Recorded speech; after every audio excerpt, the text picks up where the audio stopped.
So let us begin with today's lecture because this is the first class. Before I start with the lecture, let me briefly introduce you to the process or the pattern which we are following in this preparatory course for this particular examination. So RPSC 2022 coaching, there are 43 vacancies and I hope you all have already applied. The last date for application is already completed. So the course structure which we are following for this, so we'll first target part A. As you all are aware, the exam will be for a total of 150 marks, of which 110 marks will be for part B, 40 marks will be for part A, and your lectures will be conducted, classes will be conducted for both part A and part B. So complete 150 marks of syllabus will be covered in the classes itself. So you need not worry if part A will be taught or not. That is point number one. As far as the exam pattern is considered, 150 questions, you'll need to solve that in 150 minutes, that is 2.5 hours. So in this particular exam, practice becomes very important. So focusing on practice is something which you need to focus on right away from the beginning. So accordingly, we will focus on practice in the lectures, in the class also. In each and every class, we will try to solve some questions, probably from previous RPSC papers. And we will also share you some practice sheets, and also you will have test series. So practice is something which you need to focus on in this particular coaching program. So with that clear, let me move towards the details of the course structure. So as I told you, firstly we will focus on the classes because the exam date is not yet out. So as we get the announcement of the exam date, we might change a strategy, but for now we are having 3 classes per week. Three days we'll be having classes each week, and we will first cover the topics of part B because that is the part which has highest weightage, 110 marks. So the official syllabus, if you see, it is given in bullet points. Multiple bullet points have been given in the official syllabus for part B. We have categorized or restructured all those points into 5 sections. So section 1, you can see over here, this document will also be shared with you. So in the part B, we have categorized or restructured all the given bullet points into 5 sections. Concepts of urban planning and housing. This will be done probably around 3 to 4 classes where you will study various planning theories and also various schemes, government schemes in the area of housing and also urban planning. And then you have the second section, that is planning techniques and management. And this is a bit lengthy part. So a major part of the syllabus falls under this PTM portion, in which you will study the technical aspects of regional plan, development plan, structure plan, special area plan. So you will study about various types of plan. You'll also study about various types of infrastructure, physical and social infrastructure, and also about survey techniques, survey data collection, data analysis, data representation. You will also study about GIS and remote sensing and various tools used in planning like run size rule, threshold analysis, SWOT analysis, land suitability analysis. Then you have land pooling, transfer of development rights, TDR, town planning scheme, housing finance. Then you also have a topic of financial assistance to municipal councils. And there are various acts which are listed in the syllabus. So these acts, a class, obviously it is not, it would also get boring if we teach you act by act, like point by point in the class. So what will be done with respect to these acts is, with respect to various acts, like Rajasthan Town Planning Act, Municipal Council Act, township policy is an area from which a lot of questions have been asked in RPSC 2015 question paper. So various policies and planning acts related to Rajasthan and also overall India. So these we will have guidance classes as to how to study, what to focus on, and all these documents will be shared with you for your self-study as well. Guidance will be provided how to go about these particular various acts and policies. So all these come under section 2, that is planning technique and management. Then you have the third section, that is transportation, which probably is a small part, so it will be done in 2 classes. So you have IRC standards, road hierarchy, intersection design, road geometry, traffic surveys, and public transport. There are a few more points written in the official syllabus. All those will be covered. This is just a brief on the topics covered in each and every section. Then you have section 4, which is environmental planning. Under the environmental planning section, you will study about ecology, sustainability, eco-sensitive zones, about Sustainable Development Goals (SDGs), disaster management, environmental impact assessment, and environment clearance. That is one lecture. The second lecture would be on green building, building rating systems, climate responsive design and planning, climate change, urban heat island effect. So these are the topics covered under section 4, that is environmental planning. Then you have the last and final section, that is section 5, which is architecture and construction. In fact, this is the section which we are starting in today's class. So we will be doing this particular section of architecture and construction in approximately 5 classes, or say 4 to 5 classes. Excuse me. So in this particular section, topics covered would be building materials and construction, basics of structures. Actually, in the official syllabus, it is mentioned structural mechanics. So you will, so it's basically about structures, that is shear force, bending moment. Questions have been asked on this in RPSC 2018. Numerical, simple numericals. You will get numericals in 2018 paper and also 2015 RPSC question paper. If you have a look, there are numericals, but simple numericals. So just numericals which test your concepts. So you have in this architecture and construction, the topics covered are building materials, construction, structures, basics of structures. Then you have again building elements like staircase, roof, door. This comes under building construction itself. Then you have the topic of thermal comfort or human comfort, ventilation and air conditioning, acoustics. These are the points mentioned in the official syllabus under architecture part. And then you also have this portion specific to Rajasthan, that is general awareness of architecture and town planning of cities in Rajasthan. Questions have been asked previously on this. Questions like the grid layout of the city of Jaipur is rotated at which angle? This question was asked in RPSC 2018. So you need to have the basic idea of the town planning of Rajasthan cities and vernacular practices and techniques in the famous buildings of Rajasthan. So this is also something which you need to cover under architecture. So this is an overview of this course plan. We will be doing all these 5 sections. So when we cover these 5 sections and all these listed topics, the 100% of the given syllabus, official syllabus of part B will be completed. So we will first target this.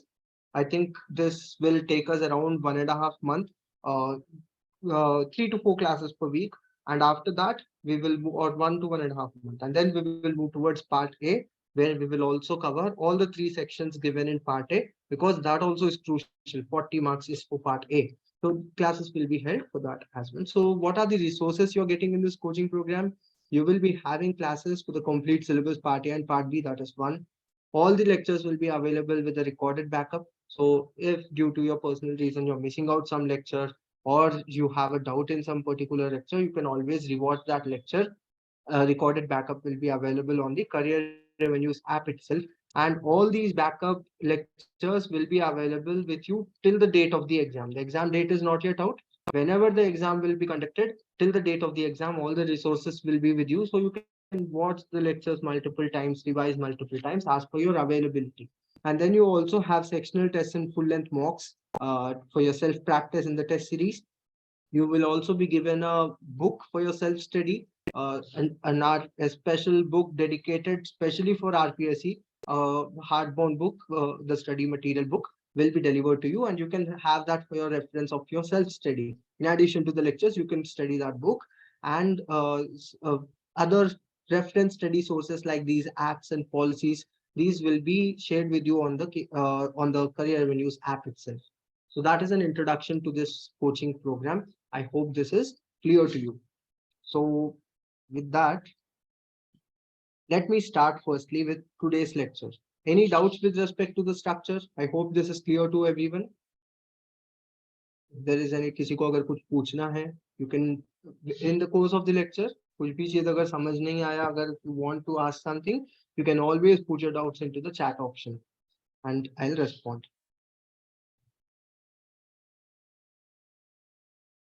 I hope it's clear till here. So let us now move on. Let us begin with today's lecture, that is building materials. If you see in architecture and construction, building materials, construction, structures, and ventilation, air conditioning, thermal and acoustic comfort, these are the topics covered. So let me start with today's topic. Just give me a moment.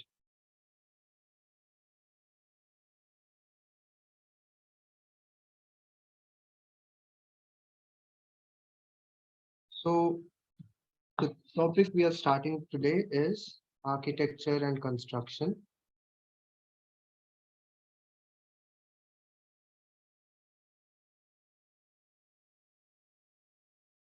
We are doing this in approximately 5 to 6 lectures, 5 to 6 classes. We will complete this section of architecture and construction. So what are the topics covered under architecture and construction? First and foremost, building materials. So these the syllabus for 2015. So RPSC, if you look into past few years, 2018 RPSC assistant town planner exam was conducted. 2015 also it was conducted. उससे पहले 2011 में हुआ था. 2011 and 2015 के question papers में इस topic से ज्यादा क्वेश्चंस नहीं दिखेंगे, because that the syllabus of 2011 and 2015, it was focused only on the planning part majorly. Architecture part, if included, was mostly history of architecture and topics like that. Building materials and construction ये syllabus के part नहीं था 2011 and 2015 में, so ज्यादा questions नहीं दिखेंगे.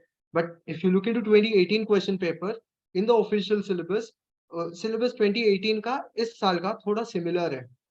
Right. सो 2018 के question paper RPSC का अगर आप ऑब्जर्व करोगे, उसमें स्ट्रक्चर्स से भी क्वेश्चंस है and building materials and construction से भी क्वेश्चंस है. So you can take that as a reference to understand what type of questions can be asked in the paper. In fact आज के भी लेक्चर के एंड में हम कुछ क्वेश्चंस प्रैक्टिस करेंगे 2018 आरपीएससी के, कि ताकि you also understand what type of questions can be asked in the examination. So let me introduce you before I start with the topic for today. It's today that is building materials. Let me first introduce you क्या क्या topics हम architecture and construction में cover करेंगे and exam में क्या क्या topics आ सकते हैं as per the official syllabus. Firstly you will have building materials,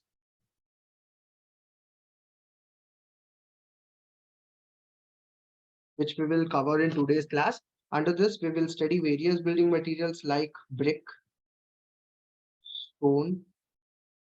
Stone, in fact, is one of the important topics, could be considered an important topic for this examination, because Rajasthan is a state which has a lot of natural resources or mines from stone point of view as construction material.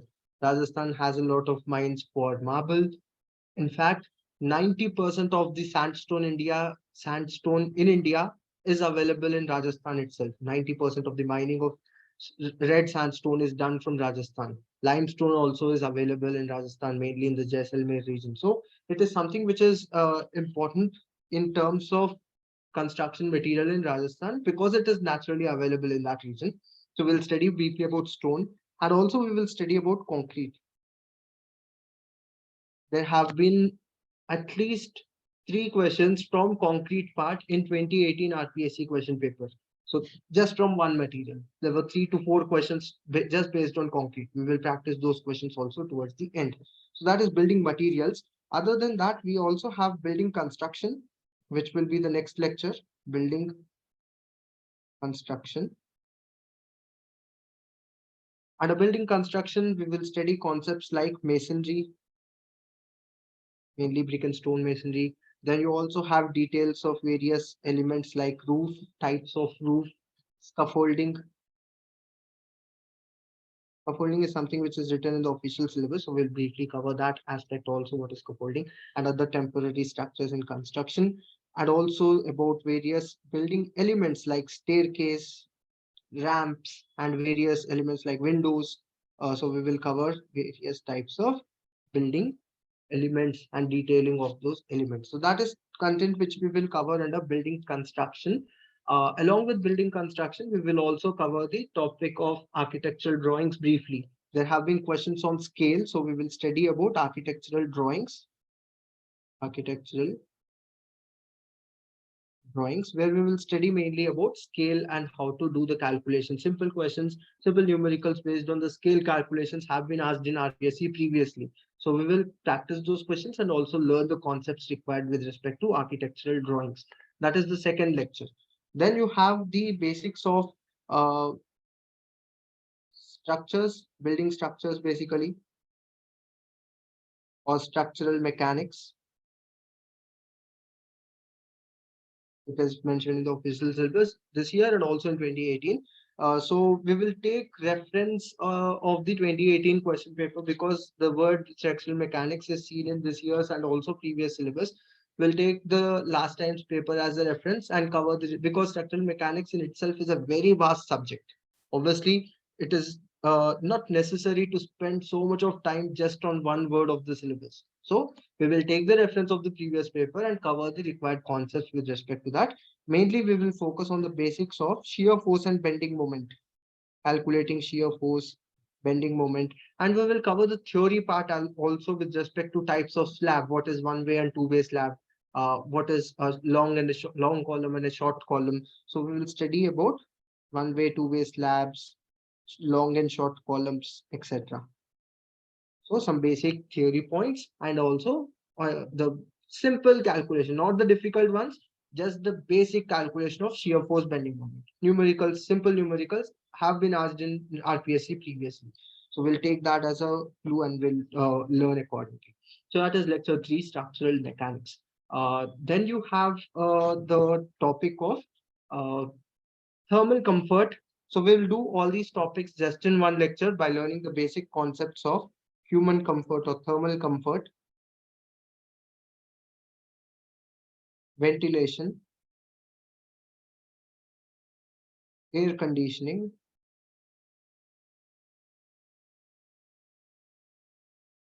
and acoustics. Now, just because these points are given in the official syllabus, these are not topics which probably would be having a lot of weightage. If you look into 2018 question paper also from acoustics, I think there is one question. From thermal comfort, there is one question where they ask what is the measurement unit of thermal conductivity. So such questions have been asked, simple unit-based questions or simple concepts. So we will cover the basics of thermal comfort, ventilation, air conditioning, and acoustics in one lecture. If required, we may take a second class, but we will try to do it in one class. And then finally, this, because it is lengthy, we might require 2 lectures for the 4th point, but we will try to do it in one class. Last and final would be important buildings, important cities, and important forts of Rajasthan. There are a lot of forts in Rajasthan. Questions have been asked, like there are some each and every fort has some special characteristic, some special features. So we will understand about those and also vernacular architectural techniques. So locally available techniques in Rajasthan. There are some elements which are seen in Rajasthani architecture. So we will learn about those. So the 4th point will be important buildings and important cities and their planning. Planning of Jaipur, what was it laid out on, what was the or the design of Jaipur, how was it done. So we will learn about important buildings, city planning, cities and the planning details, and also vernacular techniques.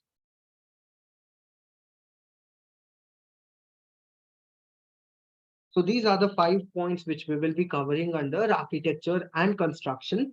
As I told you, it might take 5 to 6 lectures, 5 or 6.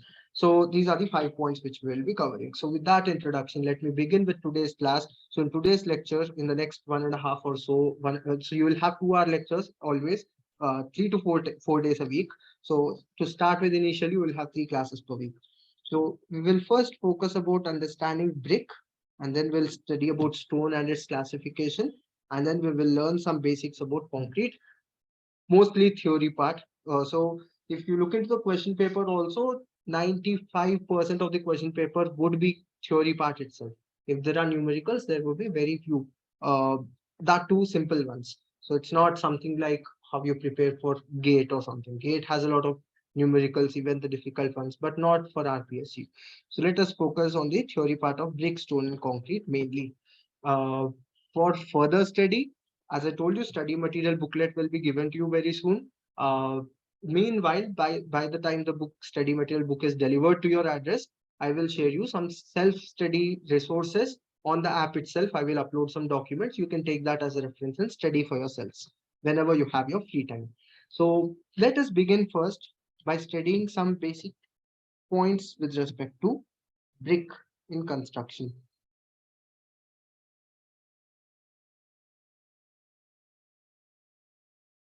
First and foremost, with respect to the size of a brick, as per IS 1077, there is an IS code for the burnt clay brick. As per IS 1077,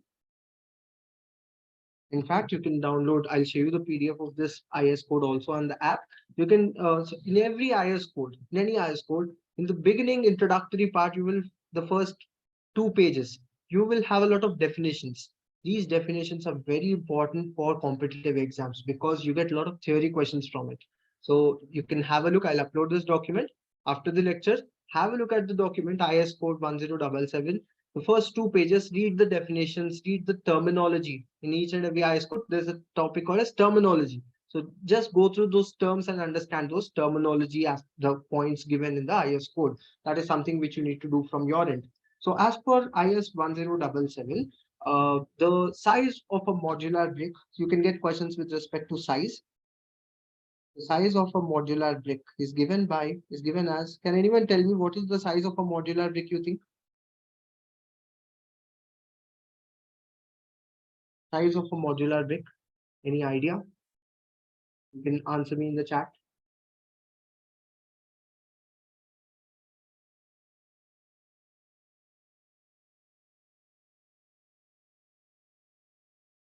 230, 115 by 75. 110, 230 by 75.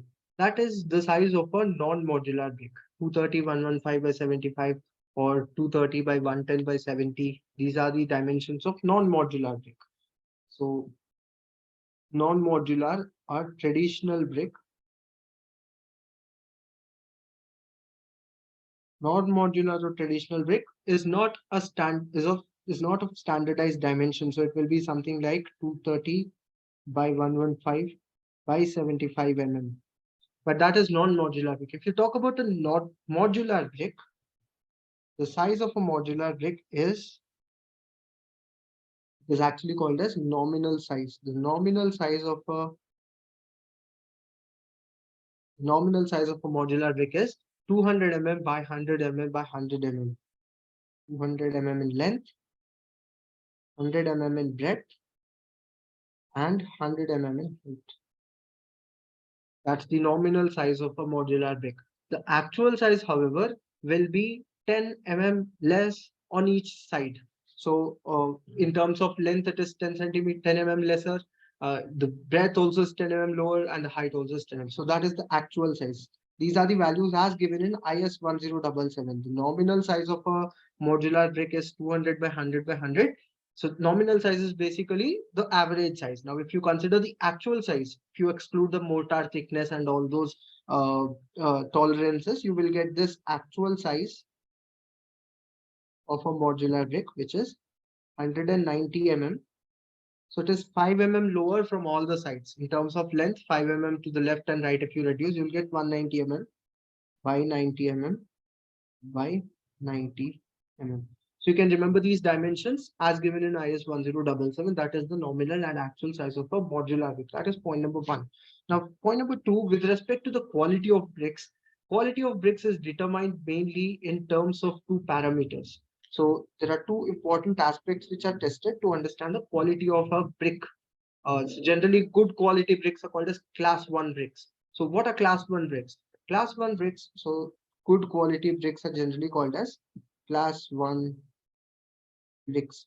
So what are class 1 bricks? Class 1 bricks are those bricks which have very low water absorption, generally less than 10%. So less than 10% of water absorption.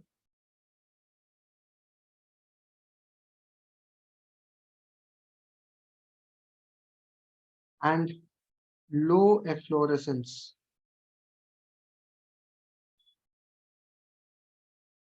If a brick, obviously strength also does matter, compressive strength, how strong it is, all these aspects are also tested. But in general, so two main parameters which are tested or which define the quality of a brick are the water absorption and efflorescence.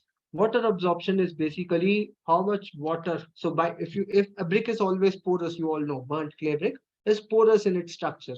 If you leave out this burnt clay brick in water, for 24 hours. Obviously, water will enter into the pores. So if you take a burnt clay brick and submerge it in water for a period of 1 day, 24 hours, if you put it into water, because brick is porous, it will absorb moisture, water will enter into the brick. After 1 day, after 24 hours, this is the standard test as given in IS code. So you have to submerge the brick in water for 24 hours and then check weight. How much percentage increase is happening in the weight? So say initially the dry brick is 2 kg in weight. Generally, a dry brick is approximately around 2 kg. So if you take this dry 2 kg brick and put it into water for 24 hours, say the after 1 day the weight is becoming 2.2 kg. So it is increasing by 10%, right? So the water absorption will be 10%. So class 1 brick, after putting it in water for 24 hours, it should not weigh more than 2.2 kg. It should not have more than 10% water absorption. That is one parameter, understanding the water absorption. Other than that, the second parameter, which is generally tested to understand the quality of a brick, is efflorescence. Definition of efflorescence is important. Questions have been asked in multiple competitive exams based on the meaning of what is efflorescence. So you can make a note on the definition of what is efflorescence. Efflorescence is a white powdery substance. So before I give you the definition, let me briefly explain you. Sometimes you might have seen in rooms in some old buildings, on the surface of the wall, you see white powder created. So that white powdery substance, which is sometimes on bricks also, you see that white lines coming out. So that white powder, which is seen on the surface of bricks, is called as efflorescence. Why is it formed? This is formed when water-soluble salts are present in the water-soluble salts are present if the raw material used in the brick, there are water soluble salts present in it. These salts will dissolve in water and will come onto the surface. So when brick is used in construction, obviously in mortar and all, you will use water. So when water enters into the brick, in fact, before using bricks for construction and brick masonry, you always make them wet. Can anyone take a guess or tell me why? When you use bricks in construction, you don't use those dry bricks directly. You generally wet the surface. Why is it important to wet the surface of a brick before using it in construction of walls and brick masonry? Does anyone know the reason?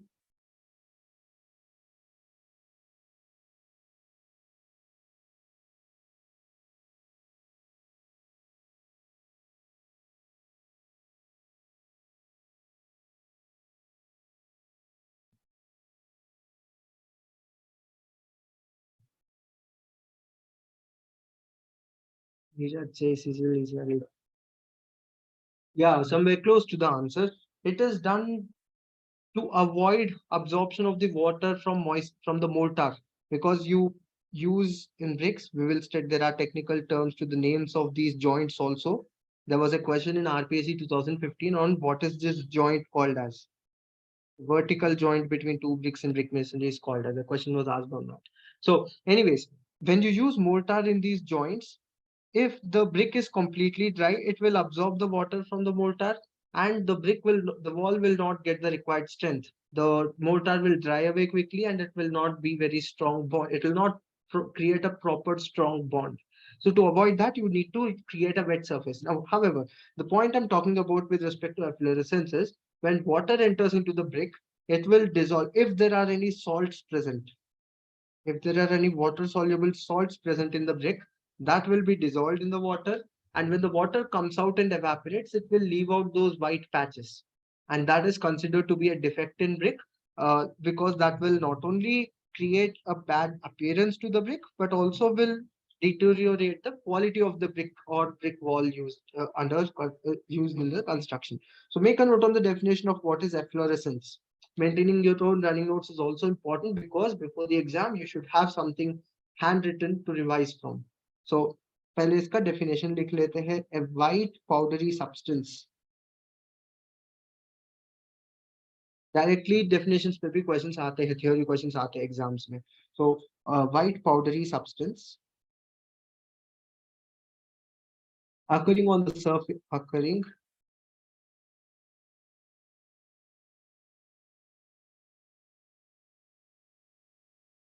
on the surface of a clay brick. occurring on the surface of a clay brick, caused by water soluble white powdery substance occurring on the surface of the clay brick, caused by migration of caused by migration of water soluble salts or alkalis, salts or alkalis, migration of water soluble salts or alkalis, followed by precipitation.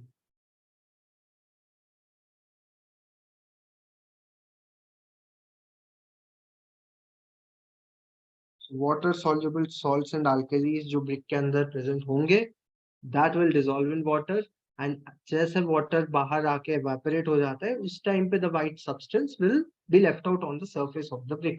So that is called as efflorescence. So for a good quality brick, that is class 1 brick, water absorption and efflorescence both have to be minimal. So that is with respect to brick. That's a brief idea on bricks standard size and parameters used to assess the quality of a brick. Let us move into further details of a brick. Let us try to understand the composition of a brick. I hope you have made a note of this definition. The next aspect we will be looking into with respect to brick is understanding the composition of a burnt clay brick. Generally in competitive exams like state level PSCs, DDA and all, there have been questions in the questions asked from this aspect of composition of clay brick, composition of a burnt clay brick. So let us briefly look into the details of the composition of a burnt. Take down the next heading as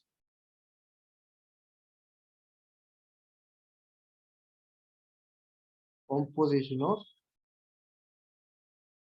burnt clay brick.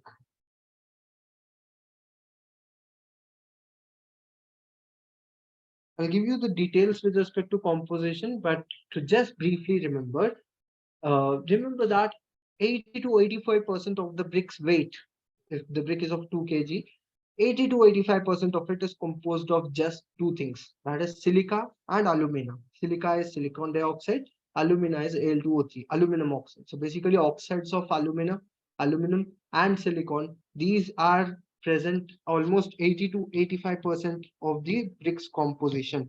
So silica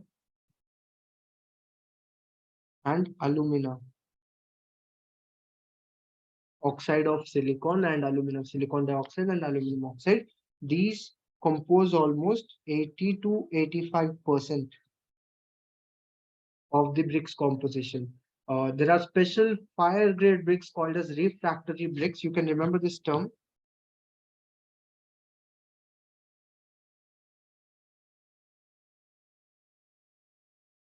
Refractory bricks. These are basically fire grade bricks, generally in furnaces and all, ovens and furnaces, where there is a lot of heat produced. These fire resistant bricks are used. In these refractory bricks, the percentage of alumina and silica is even more higher, 90 to 95% it is. So what are refractory bricks? These are fire grade bricks. Once in a competitive exam question was asked, what are fire grade bricks called as? Fire grade bricks are called as refractory bricks, fire grade or fire resistant bricks. You can remember this point as well. Anyways, coming back to the composition, as I told you, bricks composition 80 to 85% is made out of silica and alumina only. Let us look into the details of the composition. So with respect to composition, किस type के questions आ सकते हैं? क्या क्या components है burnt clay brick में? And also उसका implication क्या है? So if there is silica in the brick, silica का क्या use है? या silica what property does it induce? Silica के वजह से brick में क्या property आता है? ये ऐसे questions आ सकते हैं. So let us make a note on the components in the bricks composition and their implication of what property they induce into the brick.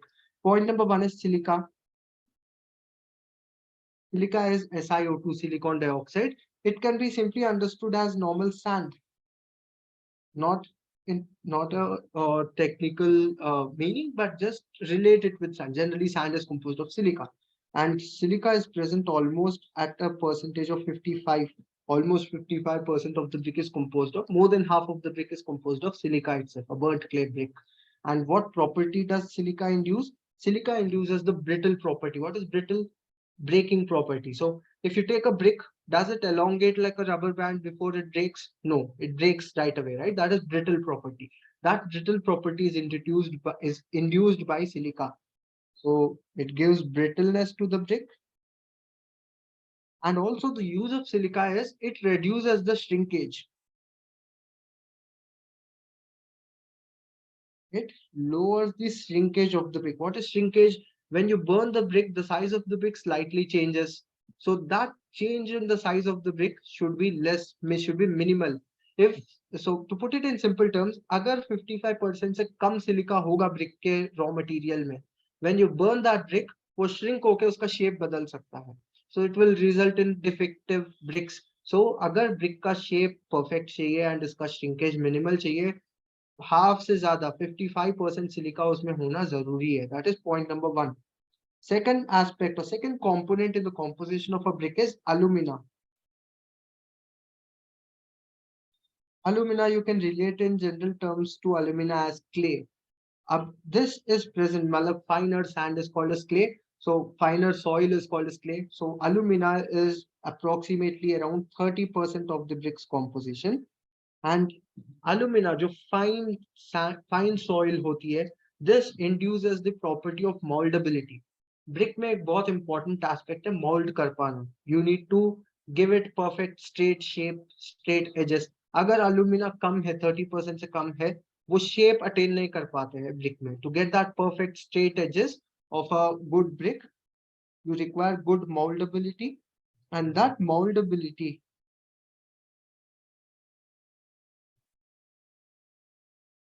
is induced by alumina, or you can also call it as plasticity of the raw brick before burning, that is given by alumina. So ये दो सबसे important components है. As I told you, ये दोनों मिला के almost 85% of the composition will be silica and alumina itself. Moving on to the third, अब बाकी are not as widely present or not as इतना ज्यादा परसेंटेज में नहीं होता जैसे alumina and silica है. So point number 3 is iron oxide. I'm writing down the list in terms of जो ज्यादा है वो पहले लिखा, जैसे जैसे नीचे जाएंगे that component reduces in the size, मतलब in terms of composition. Iron oxide is around 8% in the burnt bricks composition, and iron oxide भी बहुत important है because of two reasons. Number one, iron oxide it imparts the required color. What is the color of a good quality brick? It is generally reddish brown in color. So brick reddish brown क्यों होता है? It is because of iron oxide. What is iron oxide? Just simply rust. When iron oxidizes, it forms rust. Rust का भी color वैसे ही होता है brick जैसे. So वैसे आप याद रख सकते हैं. Iron oxide is responsible for imparting the reddish brown color to the brick. Reddish brown color to the brick. That is number one. Other than that, iron oxide also ensures the durability of the brick.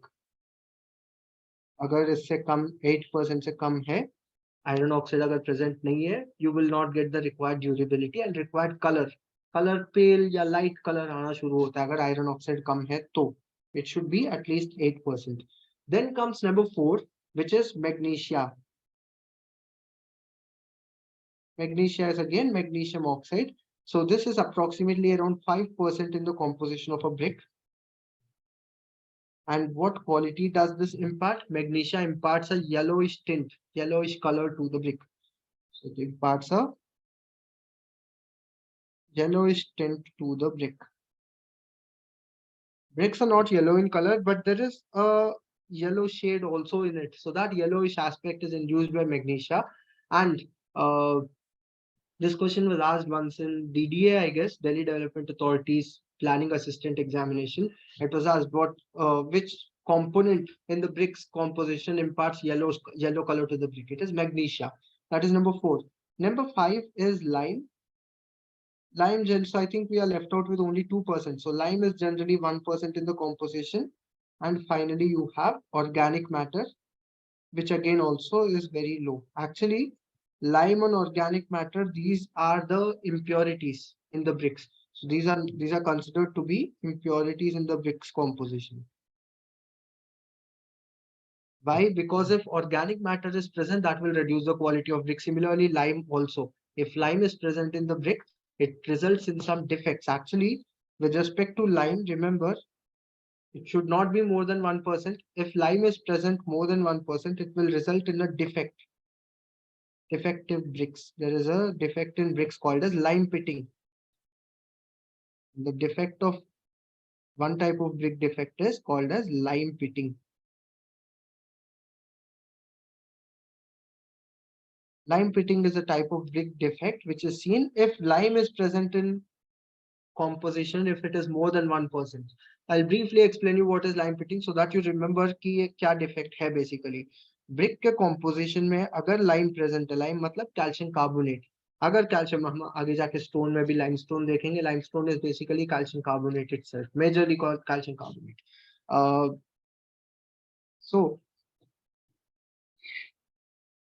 Brick के composition में अगर calcium carbonate present है, when you burn it, उसमें से carbon dioxide निकल जाता है and you will be left out with calcium oxide CaO, which is also known as quicklime. अब कैल्शियम ऑक्साइड ऐसा कंपोनेंट है, ऐसा कंपाउंड है जो पानी को तुरंत ऑब्जॉर्ब कर सकता है. सो कैल्शियम ऑक्साइड कहाँ से आया? लाइम से. Lime calcium carbonate, when it is present in the brick and you are burning it will convert into calcium oxide. अब कैल्शियम ऑक्साइड का प्रॉब्लम ये है कि it will absorb water. So जब पानी आता है ब्रिक के कांटेक्ट में, the calcium oxide will absorb that moisture and उसका साइज बढ़ जाता है. जब कैल्शियम, अब आप इमेजिन करो ब्रिक के अंदर कुछ चीज है, कुछ कंपोनेंट है, it is absorbing moisture, water absorb करके उसका साइज बढ़ रहा है, तो अंदर से क्रैक्स स्टार्ट होते हैं, अंदर से क्रैक्स डेवलप होना, उसका स्ट्रेंथ कॉम्प्रोमाइज हो जाता है. एंड कई बार ऐसा होता है कि सरफेस के ऊपर से चीजें नीचे गिर जाते हैं. So it results in pitting. Pitting मतलब surface के ऊपर ऐसे pits form होना, right? So that is called as lime pitting. Lime pitting किस चीज के वजह से होता है? It happens due to lime. So lime pitting, remember? So ऐसा question आ सकता है, what is lime pitting? या lime pitting is a defect in which material? Lime pitting बहुत लोगों को लगता है, जिनको नहीं पता ऐसा लग सकता है कि lime देख के लग सकता है lime pitting is a defect in stone. Limestone में होता होगा. नहीं, lime pitting is the name of a defect in brick. Remember that? इस टाइप के conceptual questions generally competitive exams में आते हैं, कंफ्यूजिंग जो हो सकते हैं वैसे क्वेश्चंस आते हैं. So you should be clear with your basics. So that is about the composition of the brick. अब ब्रिक के बारे में एक लास्ट पॉइंट और मैं बता देता हूँ, उसके बाद we will move on to the next material that is stone. जो लास्ट पॉइंट मैं बताने वाला हूँ that is with respect to brick cuts, जो एग्जाम्स में बहुत सारे कॉम्पिटिटिव एग्जाम्स में कई बार आ चुका है ऐसे इस पे question. So let us briefly discuss about various brick cuts and then we will study about stone and important stone in Rajasthan. So generally किसी भी टॉपिक में ये चीज याद रखो, बिकॉज हम आरपीएससी के लिए प्रिपेयर कर रहे हैं. It is important, wherever possible try to relate with the state of Rajasthan.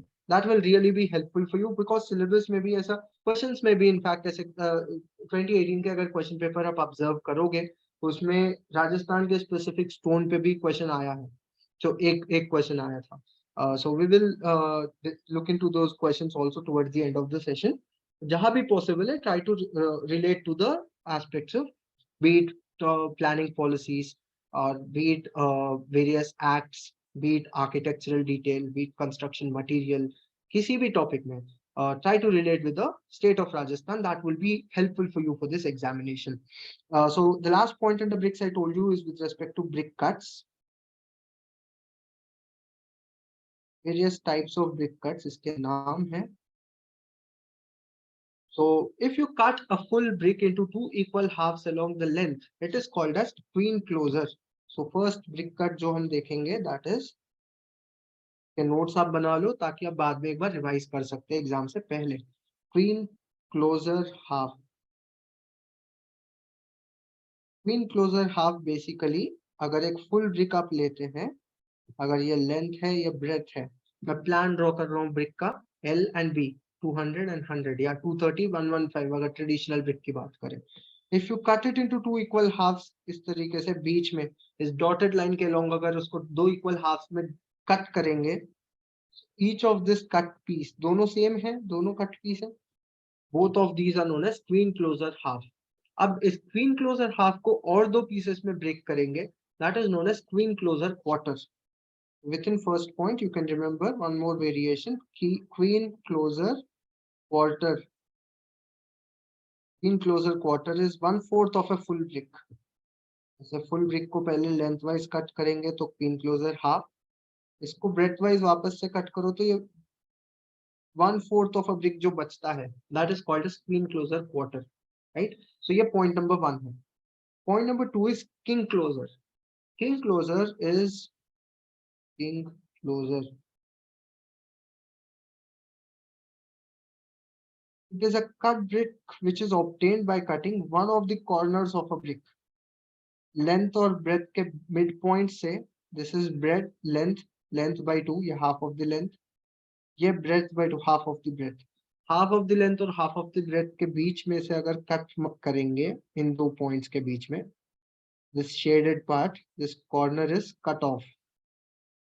इसको अगर कट ऑफ करेंगे, that remaining piece of the brick is called as king closer.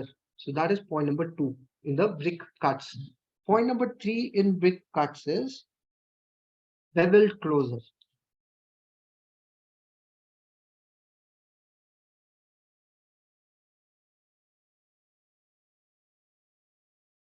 Beveled closer is a cut brick in which one complete lengthwise phase is played off. एक पूरा lengthwise यहाँ पे mid point तक cut किया है, अगर corner तक cut करेंगे that is beveled closer.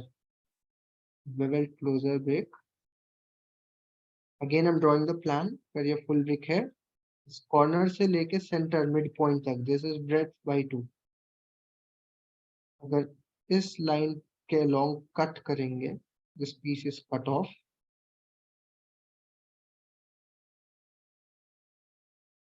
Remaining portion, this is called as beveled closer of the brick. That is point number 3. Point number 4, metered closer.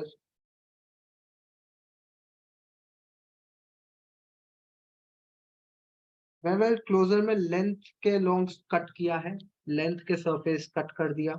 metered closer में एक ब्रेथ का face cut करेंगे. If you cut along the face of a breadth, मतलब if you cut over here, this portion is cut off. इसको ऐसा cut करेंगे कि एक तरफ पूरा लेंथ इंटैक्ट है, ये कंप्लीट लेंथ है, दूसरे तरफ it will be a fraction of a length. अब मीटर्ड क्लोजर में अलग अलग टाइप्स हो सकते हैं based on this angle theta. This angle theta can be anywhere between 45 to 60 degrees. ये अलग अलग एंगल का हो सकता है, बेस्ड ऑन दैट एंगल अलग अलग टाइप्स ऑफ मीटर्ड क्लोजर भी हो सकते हैं. Mitred closer, to put it in simple terms, is something where one complete face of a breadth-wise face that is played off. That is point number 4. Point number 5 under cut bricks is half bat.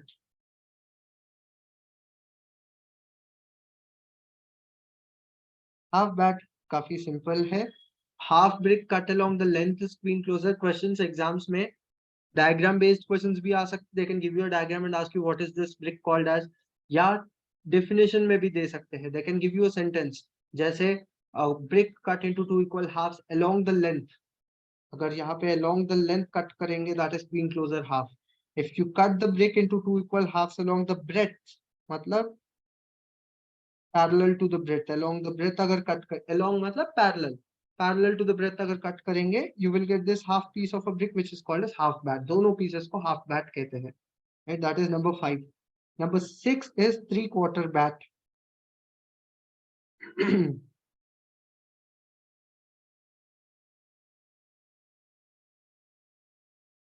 3/4 bat as the name suggest 3/4 length पे cut करेंगे, मतलब यहाँ पे this is 3/4 of the length, 3/4L. Remaining will be 1/4 of a length. So ये 3/4 of a length जो है, this part is called as 3/4 bat. And finally, beveled bat. जब भी ऐसा टर्म आता है beveled, it means हम angular cut की बात कर रहे हैं. Beveled closer में angular cut किया है. Similarly, beveled bat also is making bat actually ऐसा, अगर brick का piece, if a cut brick is less than its full length. अब बाकी चीजों में अगर देखेंगे, क्वीन क्लोजर हाफ में फुल लेंथ है, क्वीन क्लोजर, किंग क्लोजर में भी एटलीस्ट एक लेंथ फुल लेंथ है। Bevelled closer at least one length is full complete length. Mitred closer में at least one length is full complete length. So जब at least one length is full complete length closer term use करते हैं। Exception is queen closer quarter, यहाँ पे full length नहीं है, but बाकी सब में क्वीन क्लोजर टर्म, जहां पे भी आप क्लोजर टर्म देखते हैं वहां पे generally at least one length completely intact होता है। अब बैक टर्म तब यूज होता है when the length is reduced, मतलब ये फुल लेंथ नहीं है अभी, दोनों भी पीसेस फुल लेंथ से कम है, ये भी फुल लेंथ नहीं है। Bevelled bat also similarly it is a bat, मतलब ऐसे एक एंगुलर कट करेंगे, यहाँ पे भी लेंथ इंटैक्ट नहीं है, full length it is reducing, so this is called as bevelled bat. Actually इन दोनों पीसेस को, this piece and also this piece, both are called as bevelled bat. So that is point number 7. So these are various types of brick cuts. So as far as burnt clay brick is considered, हमने सबसे पहले brick के dimensions देखा, and then we looked into the important parameters which define the quality of a class 1 brick, that is water absorption and efflorescence. Then we looked into the details of the composition of a burnt clay brick, कि उसमें क्या-क्या components होते हैं, and उन components का क्या implication है. And finally we discussed about various types of brick cuts. These aspects are considered to be important from competitive exams point of view for brick. इसके आगे आप और पढ़ना चाहते हैं, I will share you a study note, एक reference book या reference study material आपको अभी के लिए, because आपके अभी book पहुंचा नहीं होगा, आपके पास study material पहुंचने वाला होगा. You will get the delivery of the hard copy book very soon. It is under process. So जब तक वो आए तब तक I'll share you some study material for self reference. उस book से आप एक बार और जब भी time मिले, so आपका सेल्फ स्टडी भी you should align with along with the classes. जैसे जैसे क्लासेस आगे बढ़ रहे वैसे वैसे complete your self study also. In today's class we are studying brick, stone, probably concrete also we will complete. Whatever topics we are completing in the class, do the self study of those topics also. That way things pile up नहीं होंगे, आपको confidence बढ़ेगा. Exam जैसे exam का date announce होगा, you will develop your confidence that you have learned and practiced enough on all the concepts. Anyways, let us now move on to the next building material. ये है brick cuts. The next topic we are looking into is stone.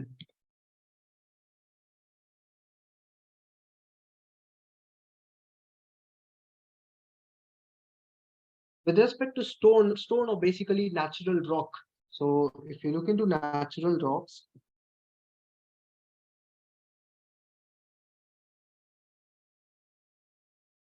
natural rocks are categorized into 3 groups based on the type of formation. Questions in competitive exams, बहुत बार ऐसे question आते हैं जिसमें they will give you the name of a, जैसे marble is a what type of stone यार, which of the following is a sedimentary rock, ऐसे questions आ सकते हैं. In fact RPSC 2018 में भी ऐसा एक क्वेश्चन आया था. There was one question on which in which they asked which of the following is an igneous rock. Practice करेंगे questions towards the end, but ऐसे कैटेगरी बेस्ड क्वेश्चंस आते हैं कि कौन सा रॉक किस कैटेगरी में आता है. So based on formation, there are 3 categories of rocks. So write down natural rocks. There are 3 categories of natural rocks based on formation. Based on formation मतलब stone कैसे form हुआ. Based on that, there are 3 categories. So let us try to understand what are those 3 categories, and also let us look into the examples of those 3 categories. So first and foremost of these 3 categories,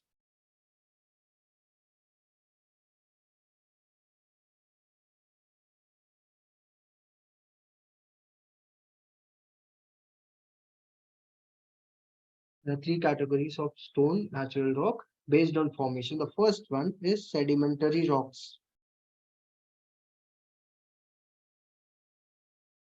Sedimentary stone or sedimentary rocks. Second one, I'll give you the definitions. But first, let me list down. I'll then explain you, and then my definitions likhunga so that you can also maintain your own running notes for that. First category is sedimentary. Second category is igneous rocks. And the third category is metamorphic rocks.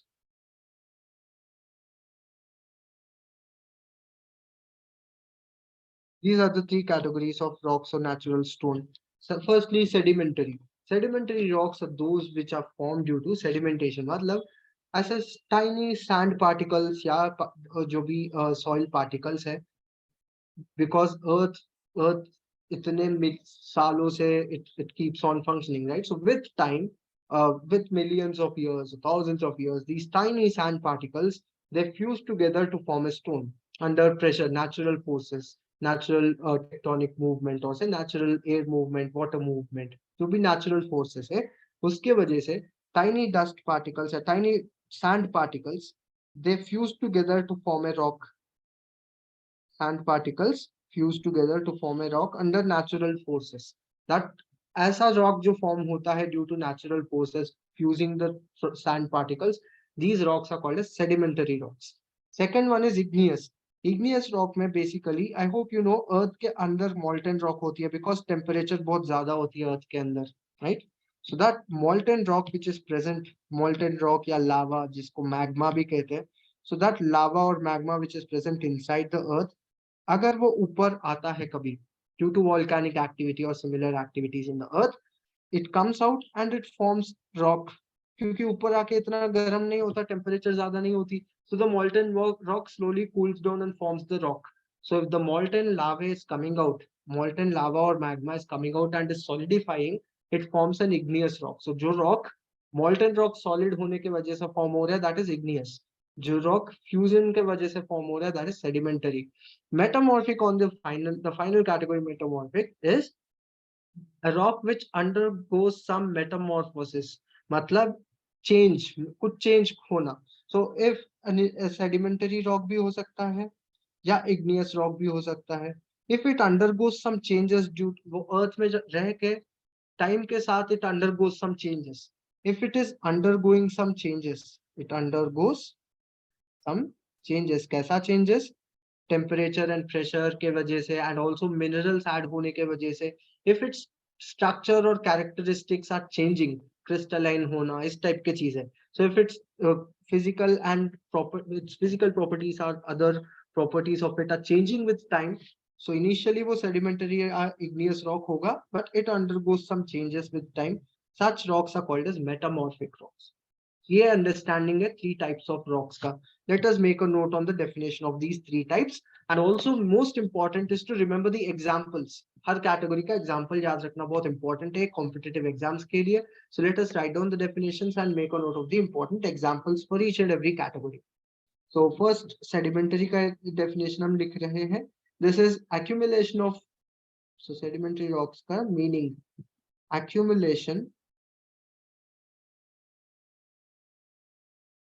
accumulation of small particles,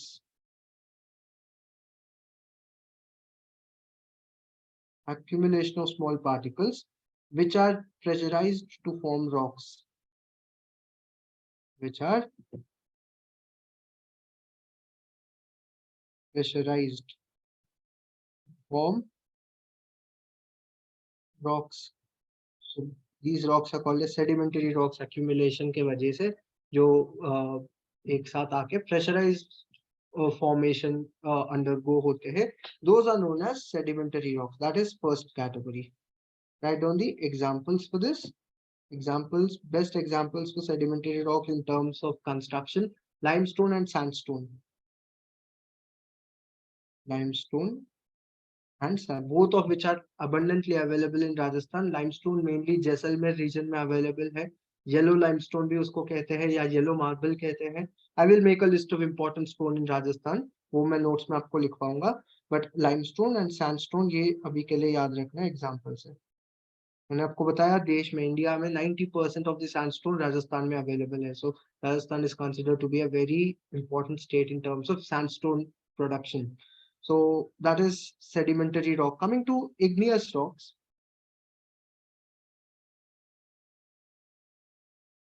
rocks formed due to, when I say 90% of the rock, I'm talking about the rock which can be used in construction. वैसा जो क्वारी करके construction activities में use होता है उसका 90% मैं कह रहा हूँ. सो इग्नियस रॉक का exact definition, a minute. Make a note on the definition of it. Rocks formed due to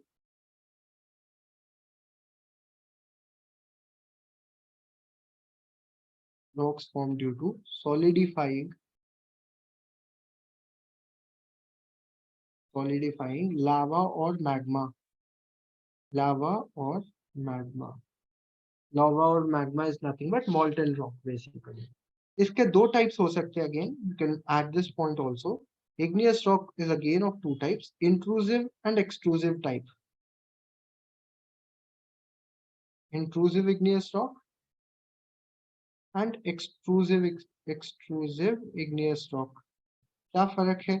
Intrusive igneous rock is that igneous rock जो अर्थ के अंदर फॉर्म होता है. So what is igneous rock? I told you solidify होना. अगर ये अर्थ का surface है, solidify, अगर मैग्मा अर्थ के अंदर ही solidify हो रहा है, that is known as intrusive igneous rock, intrusive type. अंदर मतलब it comes from the deeper layers, थोड़ा ऊपर आने के बाद ठंडा होके solidify हो जाता है. That is intrusive type. Extrusive igneous rock is something where surface के ऊपर आने के बाद solidify होता है. Magma or lava comes out and it solidifies on the surface of the earth. This is extrusive igneous. इसका एक example है basalt. जो भी वेस्टर्न घाट्स है इंडिया में, अजंता एलोरा केव्स, एलिफेंटा केव्स, जो भी आपको वेस्टर्न घाट्स में दिखते हैं, mainly Ajanta Ellora caves, all these are found in exclusive rock formations. मतलब ये सब भी वोल्केनिक अंदर के जो मैग्मा ऊपर आके सॉलिडिफाई हो गया, उसमें रॉक कट केव्स बनाया अजंता एलोरा के, जो यूनेस्को वर्ल्ड हेरिटेज साइट भी है. सो दैट इज बैसल्टिक. सो इसका एक बेस्ट एग्जांपल है basalt. Basalt is an example for exclusive type of igneous rock. Intrusive का example granite है. So let me just give you an overall examples of igneous rocks. Important examples of igneous rocks include granite. Granite quarries भी राजस्थान में है, but not as famous as limestone and sandstone and marble. Mainly Rajasthan में limestone, sandstone, marble, ये तीन चीजों के quarries या mining होती है mainly. Granite, obviously granite, to some extent slate, ये भी mining होती है राजस्थान में, but not as famous as limestone, sandstone and marble. Granite के अलावा basalt I told you is an extrusive igneous rock. Granite, as I told you, is an intrusive igneous rock. इसके अलावा pumice. India में pumice इतना naturally prevalent नहीं है. It is seen in the Italian peninsula and Europe mainly. Pumice, scoria, tuff, ये सारे various types of igneous rocks है जो construction में use करते हैं. These were used during Roman times. Roman constructions में pumice, scoria, tuff use होता था. However, India के context में basalt and granite are important igneous rocks. So that is number 2. Let us write down the definition for the last and final category, that is metamorphic rocks. So as I told you, metamorphic rocks are of either sedimentary origin,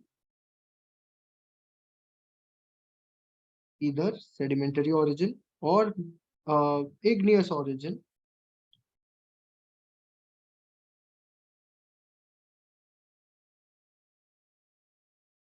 So original rocks जो sedimentary या igneous दोनों में से कुछ भी हो सकता है, it transforms under heat and pressure. It undergoes or transforms. The transformation over transforms under heat और and pressure. So इस ट्रांसफॉर्मेशन के बाद जो रॉक फॉर्म होगा, that is called as metamorphic rock. इसके बहुत सारे एग्जांपल्स है जो कंस्ट्रक्शन में यूज करते हैं. Important ones being marble. Marble actually limestone से बनता है. It's a limestone formation, actually original limestone. It undergoes some changes naturally and it transforms into marble. Marble is basically a transformed limestone.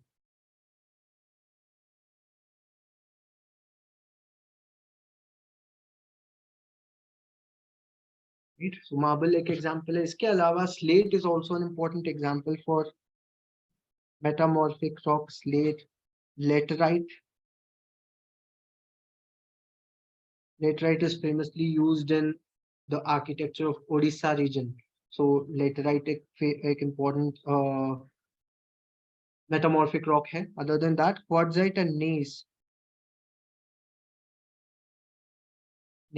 इसमें G silent है. Gneiss and also finally quartzite.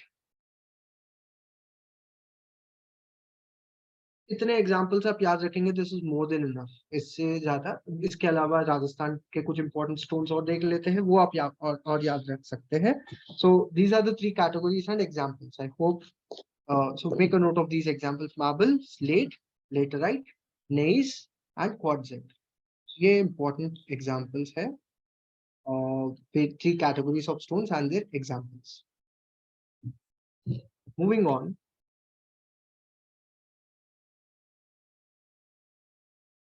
Moving on to the next point under stone. Rajasthan specific कुछ important stones का list down कर लेते हैं, so that अगर कुछ exam में question इस area से आता है, you will be able to answer that.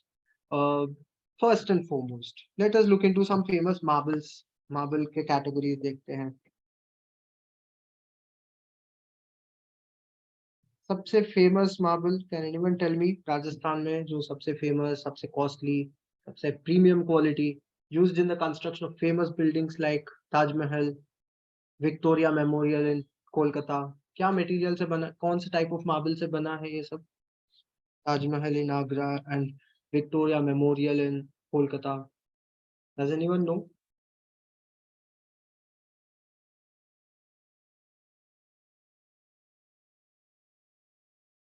Can you put your answer into the chat option? Makrana marble, absolutely correct.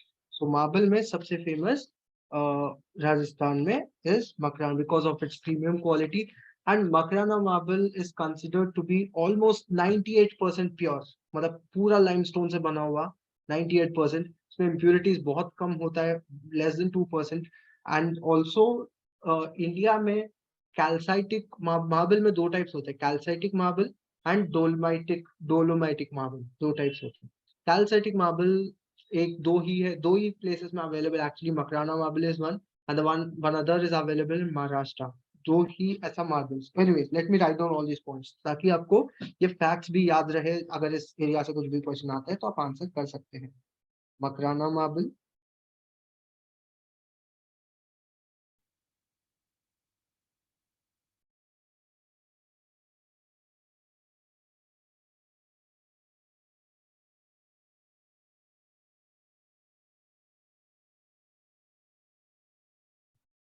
Makrana marble के पॉइंट ऑफ व्यू से कुछ पॉइंट्स जो आप याद रख सकते हैं. फर्स्ट एंड फॉरमोस्ट, इसके फेमस बिल्डिंग्स इस मटेरियल से क्या क्या बने हैं: Taj Mahal in Agra and Victoria memorial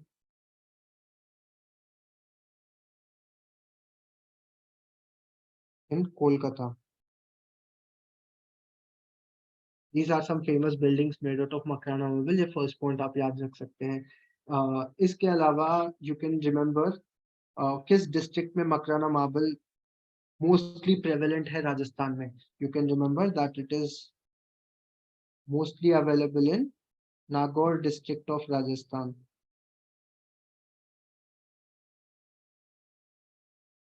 second point ये आप ये याद रख सकते हैं with respect to Makrana marble. Other than that, you can remember that Makrana marble is one of the only two types of calcitic marble.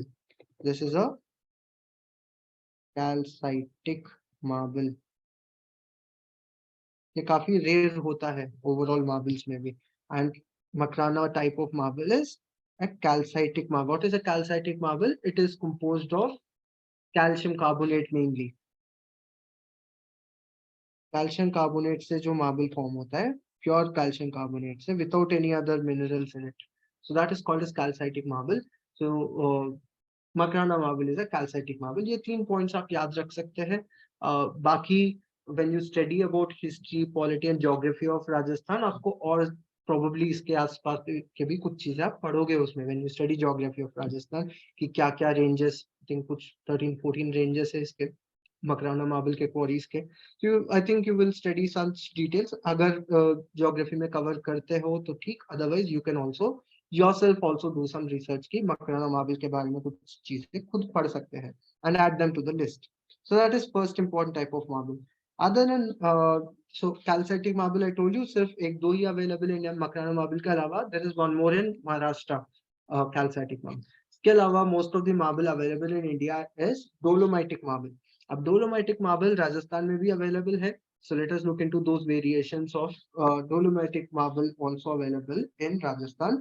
First one is Rajnagar marble.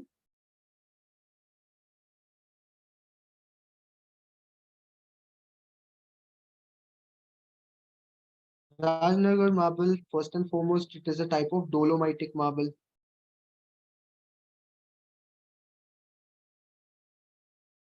Is a type of dolomitic marble. That is first point. Second point, Rajnagar marble mainly available kaha hai? It is located, or its quarry is mainly surrounding the city of Udaipur.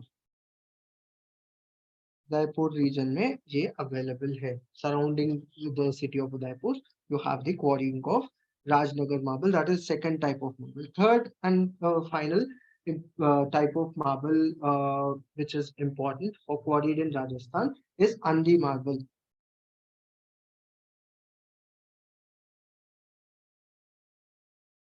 But the quarrying of Andi marble has been stopped by Supreme Court of India because the quarrying of Andi marble, the range of Andi marble mainly falls in the within a tiger reserve, right?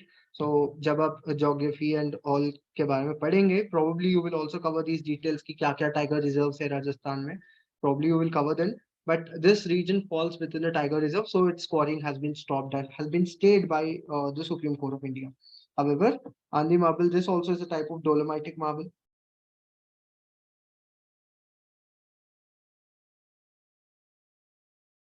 इसके बारे में दो और चीजें आप याद रख सकते हैं. Number one, that this is available in the region surrounding the city of Jaipur. Jaipur के surroundings में available है. Other than that, you can remember with respect to Andi marble that this, just give me a moment.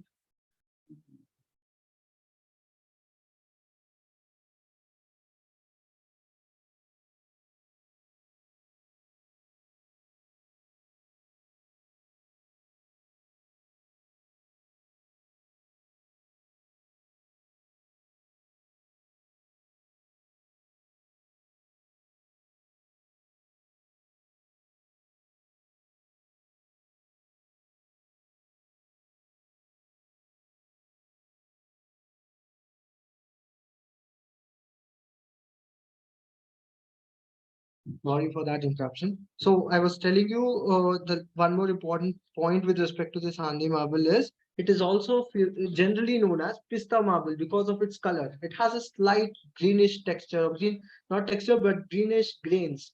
Marble में जो grains होते हैं, जो lines, इसमें थोड़ा सा greenish finish आता है, जिसके वजह से this is also known as pista marble. And इसके अलावा because of its color again, because of its grain size, grain color and grain finish, it is also known as Indo-Italian marble क्योंकि Italian marble जैसा कुछ इसका look होता है. So it is called as pista marble or Indo-Italian marble.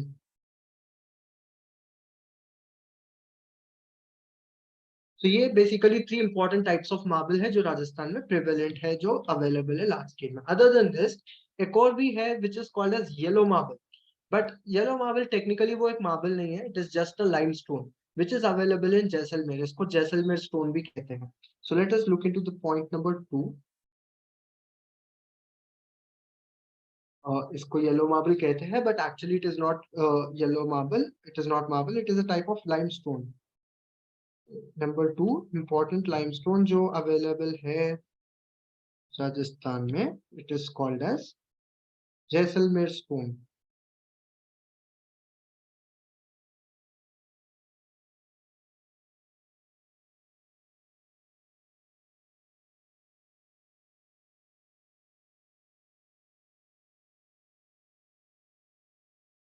Or it is also known as yellow marble.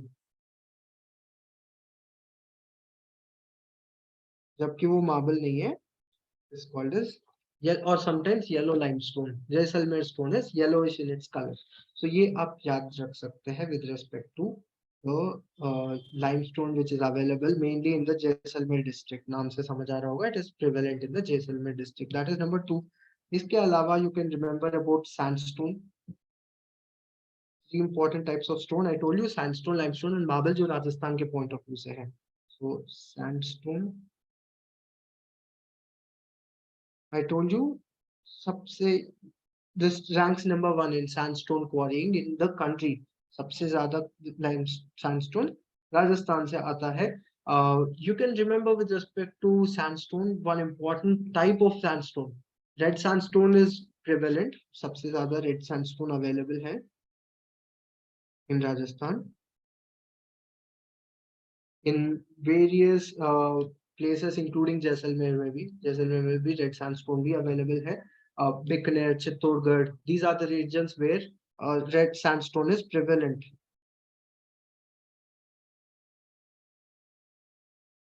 Bikaner, Jaisalmer, Chittorgarh, these are the places where red sandstone is prevalent in Rajasthan.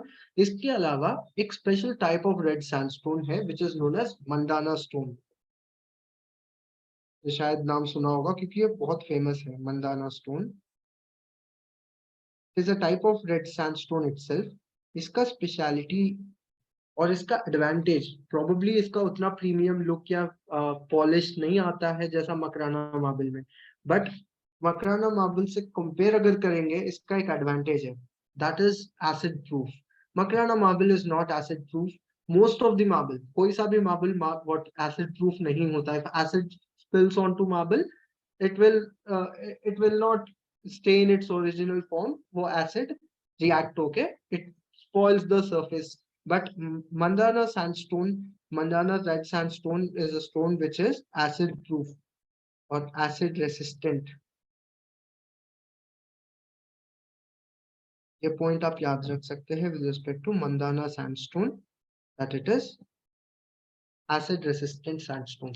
So these are some important natural stone formations or stone which is used in construction and also which is naturally available in Rajasthan.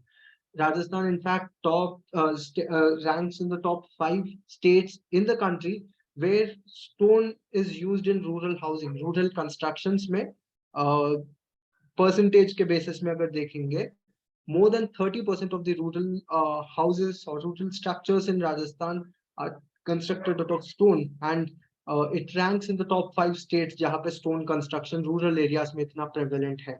So these are the 3 famous types of stones, and these are the details which you can remember जो exams में पूछा जा सकता है with respect to construction material of stone and specifically with respect to Rajasthan. I hope that part is clear. That will bring us to the last part of the lecture where we will study important theory points or important details with respect to concrete. So let us move on to the next point. ये सारे points I think अपने notes बनाया होगा because reference के लिए रखना बहुत important है so that you can revise them before the examination. So let us look into concrete. So first and foremost, concrete से 3 से 4 क्वेश्चन आए थे 2018 के RPSC क्वेश्चन पेपर में, and you will be shocked to know 3 से 4 questions में से 2 या 3 question directly previous gate questions है. सो ऐसा भी फिर से भी पॉसिबल है कि प्रीवियस गेट के डायरेक्ट थ्योरी क्वेश्चंस पूछा जा सकते हैं RPSC के पेपर में जैसे 2018 में पूछा. So the questions are directly taken with along with the options भी चेंज नहीं हुआ, पूरा सेम क्वेश्चन गेट से लिया गया था कंक्रीट से. So I'm not saying कि प्रीवियस गेट क्वेश्चन आ जाएगा पेपर में इस बार भी, but it is always good if you can practice. जितने क्वेश्चंस आप प्रैक्टिस करोगे उतना अच्छा होगा. प्रैक्टिस पे फोकस होनी चाहिए. एंड मैं स्टार्टिंग में भी लेक्चर के बिगिनिंग में भी आपको बताया था, this exam is a exam in which time is an important factor. Time बहुत इंपॉर्टेंट फैक्टर है. 150 क्वेश्चंस आपको 150 मिनट्स में करना है नेगेटिव मार्किंग के साथ. सो करेक्ट करना, टाइम मैनेजमेंट करना. टाइम मैनेजमेंट कैसे सीखोगे? when you practice a lot of questions. जितने questions आप practice कर सकते हो उतना अच्छा होगा एग्जाम के लिए. ये चीज पहले ही दिन से आपको याद रखना जरूरी है. Let us look into the details of concrete now. First and foremost, what is concrete? Concrete is a material. Concrete बहुत पुराना material है. It has been being used in construction for more than 2000 years. Roman times है. Romans were the ones जो पहली बार history में, architecture में, construction में, Romans were the ones who introduced concrete. And Romans introduce करने के पिछले दो, because Roman civilization is almost 2000 years old. तब से लेके अब तक concrete is the widely used construction material. Even today दुनिया में सबसे ज्यादा जो quantity में construction material consume होता है, that is concrete. And concrete होता क्या है and what is its main advantage? Concrete का सबसे important advantage है flexibility. It can be molded into any form very easily on site. इसका quality control करना easy है site पे. इसको mold करना easy है किसी भी form में. It's not rigid like a stone or brick. And also most important, इसका strength compromise नहीं होगा. ऐसा नहीं कि moldable है इसका मतलब weak है, ऐसा नहीं है. It is moldable, flexible and also very strong at the same time. Because initially जब वो fresh है तब वो moldable होगा. As it dries out and as the reaction, chemical reaction होती है concrete में जिसके वजह से strength achieve होता है. Once it achieves its strength, it becomes almost as strong as any rock. So that is the advantage of concrete. अब let us look into the details of the concrete and its composition. Concrete किस किस चीज से बनती है? Mainly, concrete is made up of cement, aggregate and water. Aggregate में फिर से दो टाइप के aggregate होते हैं, fine aggregate and coarse aggregate. So cement, mixture of cement, fine aggregate and coarse aggregate. COARSE, coarse aggregate, cement, fine aggregate, coarse aggregate, and water. A mixture of all these components. Definite proportions. में ऐसा नहीं कि कितने भी कुछ भी मिला लिया. There are standard proportions based on the strength. If you want good strength, if you want high strength concrete, cement ज़्यादा use करनी पड़ेगी. अगर normal grade M5, M10, M20, M20 कम grade का concrete अगर चाहिए, you can use less cement in that. Cement के quantity पे depend करता है कि कितना strength आएगा concrete में. So mainly obviously बहुत सारे factors, water का भी role होता है, सारे factors play करते हैं, but generally if you want a high strength concrete you will end up using more cement in it. Cement, fine aggregate, coarse aggregate and water, mixture of this is called as concrete. And once you mix it and cast it into the required form, it has to be set. उस पर पानी sprinkle करते रहना पड़ता है, which is called as curing. So concrete कैसे करते हैं इस mixture को? So this mixture of cement, fine aggregate, coarse aggregate and water, this concrete is cast, this mixture, which is called as fresh concrete or wet concrete. This wet mix concrete is cast into formwork. Cast into, ये term याद रख, ये sentence इसलिए मैं लिख रहा हूँ because आपको ये term याद रखना है, formwork. What is formwork in construction? The molds into which concrete is poured. Concrete slab अगर cast करनी है, mold होती है उसका, beam cast करनी है, column cast करनी है, उसका एक mold होती है. So that mold into which concrete is cast is called as formwork. So mixture is cast into formwork. अब formwork में cast करने के बाद it is subjected to a process called as curing. So ये सारे technical terms है concrete से related. Formwork, curing. What is curing? Curing is nothing but ensuring the availability of water. Concrete पे concrete cast करने के बाद उसको dry करने, normally ऐसा you cannot leave it to dry out because अगर naturally वो ऐसे dry होता रहेगा it will not get its required strength. इसीलिए you pour water or sprinkle water onto it, which the process of which is called as curing. So ये आपको याद रखना है technical terms with respect to initial introductory part with respect to concrete. इसके अलावा concrete की strength की अगर हम बात करें, concrete strength is generally denoted in this manner. Concrete के grades होते हैं, grade of concrete.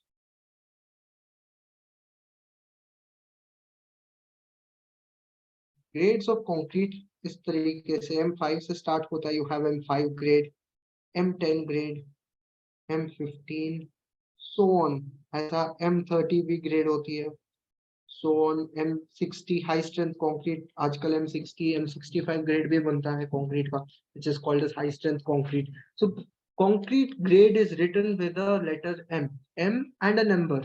अब एग्जाम्स में इसरो में एक बार एग्जाम हुआ था, प्लानिंग का एग्जाम नहीं था, वो आर्किटेक्चर का एग्जाम था, बट द सिलेबस में ये भी कॉन्सेप्ट था उसमें. द क्वेश्चन वाज आस्क्ड कि इसका मीनिंग क्या है, what is this number in the grade of concrete. तो ये भी याद रखना इंपॉर्टेंट है, एग्जाम्स में पूछ सकते हैं इस पे भी क्वेश्चन. इनफैक्ट गेट में भी 2 बार ऐसा क्वेश्चन आया, मैंने अभी आपको बताया था 2018 में डायरेक्टली प्रीवियस गेट के 3-4 क्वेश्चन आए थे. So without any change in options also. Again I am not saying कि आप प्रीवियस गेट क्वेश्चन सॉल्व करते रहो जस्ट बिकॉज सेम क्वेश्चंस आएंगे, ऐसा नहीं है. But if you solve previous gate questions, आपको आपके कॉन्सेप्ट्स क्लियर होंगे, आपको प्रैक्टिस मिलेगी. सॉल्व जितने थ्योरी क्वेश्चंस आप प्रैक्टिस कर सकते हो गेट के. I am not asking GATE के न्यूमेरिकल्स मत करो, जरूरत नहीं है. गेट के थ्योरी क्वेश्चंस जो भी सिलेबस में है आरपीएससी के, solve them, that will build up your confidence. Coming back to this, what is the meaning of this grade? The letter M in the grade of concrete, M stands for mix. M का मतलब है mix. Mix क्यों? Because concrete is a mixture of these things: cement, fine aggregate. It's not a single material. It is a mixture of 4 different elements: cement, fine aggregate, coasite, water. So इस mixture को denote करने के लिए M use करते हैं grade में. Now this number which is after the letter M, that number denotes the characteristic compressive strength in Newton per mm square or megapascals. So the number, जैसे अगर M5 grade consider करेंगे, this number 5 is the compressive strength of hardened concrete. Simple terms में इसको compressive strength of hardened concrete.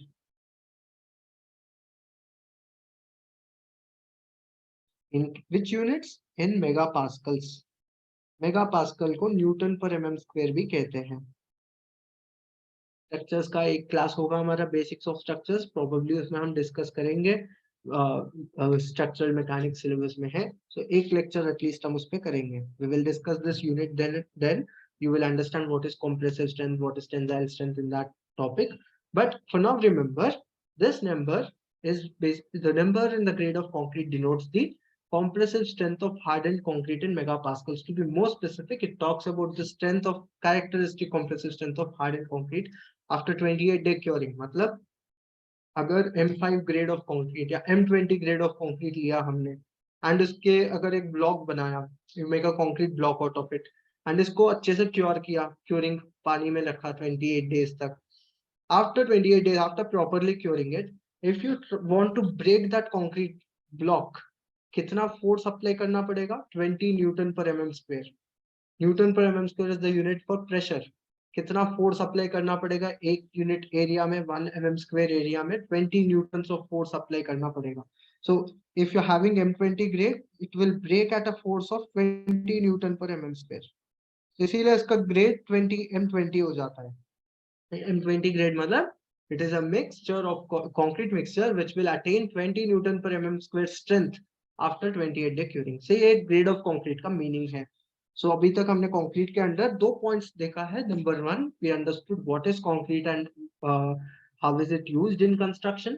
Number 2, we understood what is grade of concrete and what is the meaning and what is the measurement unit for strength of concrete. It is measured in Newton per mm square. So that is point number 2. Now moving on to point number 3.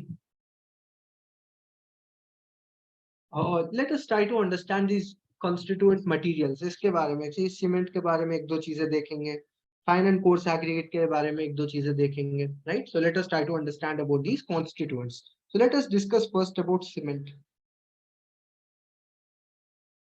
Cement के point of view से, let me briefly explain you the process. Cement बनता कैसे है? Let me very briefly explain you the manufacturing process of cement. Just to get a brief idea, क्योंकि इस area में भी कुछ टेक्निकल क्वेश्चंस आ सकते हैं, कुछ टेक्निकल कॉन्सेप्ट्स इन्वॉल्व है. Let us try to understand about the brief on the manufacturing process of cement. So the raw materials, firstly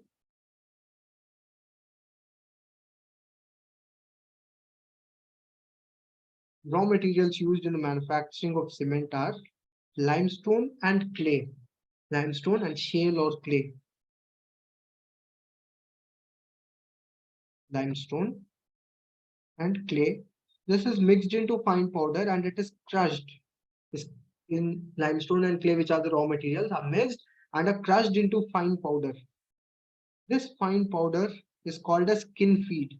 इस fine powder को KIN kin feed कहते हैं. Kin feed. So KLIN clean. Because it is fed into a rotary kiln, इसको kin feed कहते हैं. इस powder को, the skin feed is fed into a rotary kiln. What is a rotary kiln? Rotary kiln. Rotary kiln is a long drum kind of structure which is few meters in length, almost 60-70 meters. Iska kafi, it is not a small drum, it is a very long elongated drum which keeps on rotating on its own axis. Iska rotary kiln naam isliye hai because ye rotate hota rehta hai. This rotary kiln, this fine powder is fed into the rotary kiln, and the temperatures in the rotary kiln can go up to thousands of degrees centigrade. बहुत hot, it is a kiln, बहुत गर्म होता है इसमें. So when this powder, आप imagine करो एक powder, fine powder है जो kiln के अंदर feed करके बहुत high temperature पे elevate कर रहे हैं. That powder almost goes to a semi molten phase, almost melt जैसा हो जाता है, and it undergoes some chemical reactions, chemical changes. Obviously वो क्या chemical reactions है उस level of detail में जाने के लिए हमको जरूरत नहीं है इस exam के point of view से, but there are some chemical changes which undergo, and इसके output में rotary kiln के दूसरे जब feed इसमें करते हैं, इससे fine powder pass होके जब बाहर आता है, it comes out in the form of fine small balls. ऐसे छोटे छोटे balls के form में बाहर आता है. These small balls of cement, they can be of varied sizes, few mm से लेके few centimeter के diameter हो सकते हैं इन balls के. These balls of cement are called as clinker. What is clinker? Clinker is basically the balls of cement which are formed in the rotary kiln in the cement manufacturing process.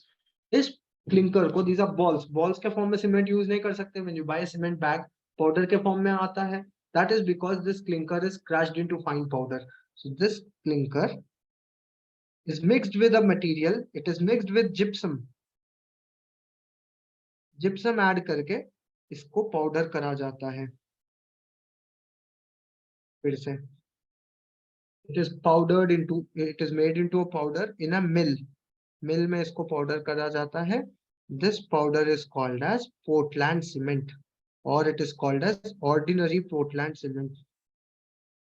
OPC, ordinary Portland cement. The full abbreviation है OPC, ordinary Portland cement. So what is ordinary Portland cement? It is powdered clinker along with gypsum. अब questions आपके इस area से ऐसे आ सकते हैं. Why do we add gypsum in the cement manufacture? इसका use क्या है?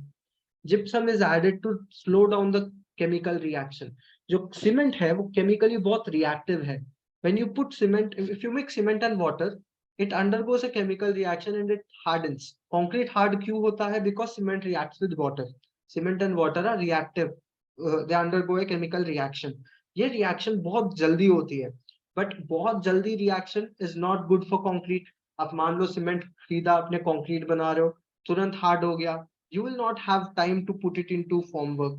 आपको time चाहिए ताकि आप formwork में put करें concrete को. So to buy that time we mix gypsum. So what is the use of gypsum? It slows down the reaction. Slows down the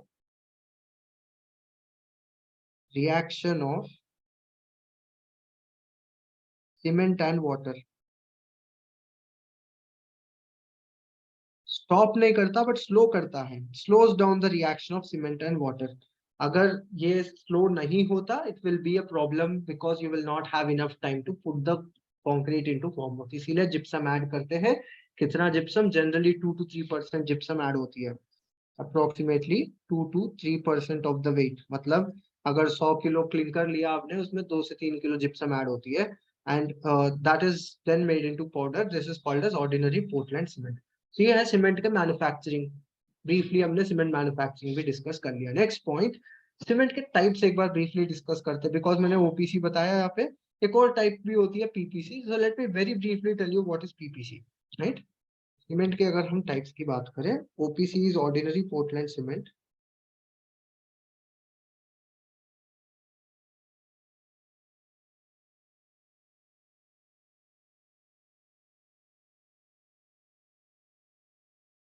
OPC is ordinary Portland cement.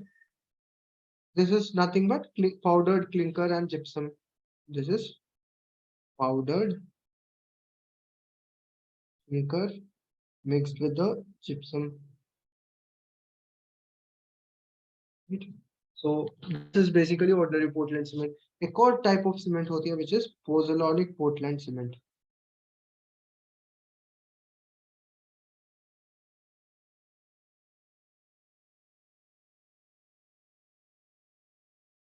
Which is abbreviated as PPC, pozzolanic Portland cement, PPC. So what is pozzolanic Portland cement? It is nothing but normal ordinary Portland cement mixed with some pozzolans. Pozzolans are some minerals which are naturally available sometimes or are industrial byproducts. Pozzolans are minerals, natural minerals or industrial byproducts. These pozzolans can be natural minerals, natural minerals, or can be industrial byproducts. Industrial byproducts. So some industrial byproducts of natural minerals called as pozzolans. These are mixed in some definite proportion. Generally, 70% के around OPC, 30% के around pozzolan mix करते हैं. इस mixture को pozzolanic Portland cement कहते हैं. Pozzolanic Portland cement is slightly cheaper than OPC. क्यों? क्योंकि इसमें पूरा सीमेंट नहीं है. थोड़ा सा almost 30% industrial byproducts भी mix कर रहे हैं. What is the why do we do this? Because firstly examples देखते हैं, उससे आपको समझ आएगा कि ये क्यों मिक्स करते हैं. Right. Examples of pozzolans are fly ash. Fly ash is basically burnt coal. Thermal power plants में जब कोल बर्न करते हैं उसके बाद the ash which is left out that is called as fly ash. So fly ash के अलावा सुर्की. एक बार CPWD के किसी एग्जाम में आया था, सुर्की होता क्या है. गेट में भी इनफैक्ट गेट 2019 में क्वेश्चन आया था, what is सुर्की.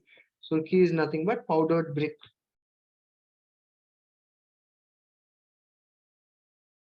Powdered burnt clay brick is called as surki. That also acts as a pozzolon. Other than that, blast furnace slag,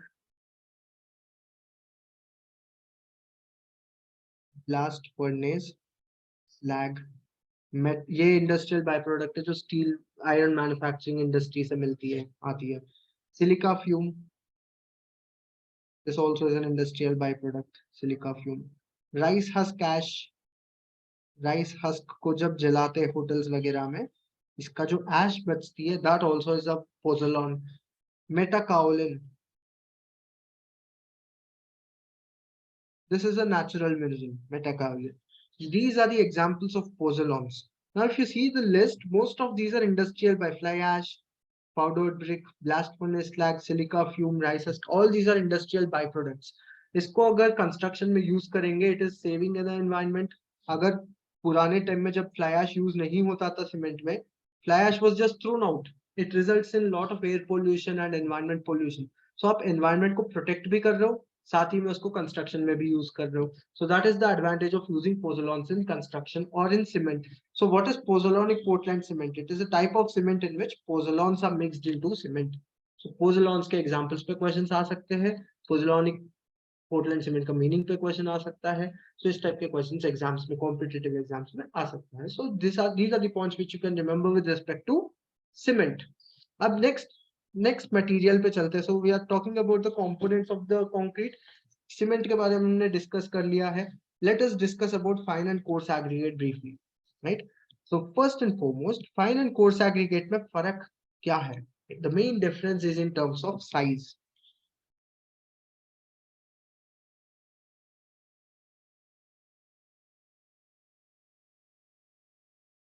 Main difference between fine and coarse aggregate is in terms of size.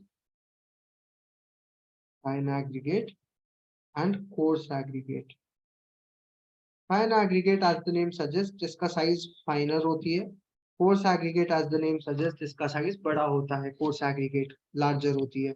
How is the size determined? इसका एक standard sieve है.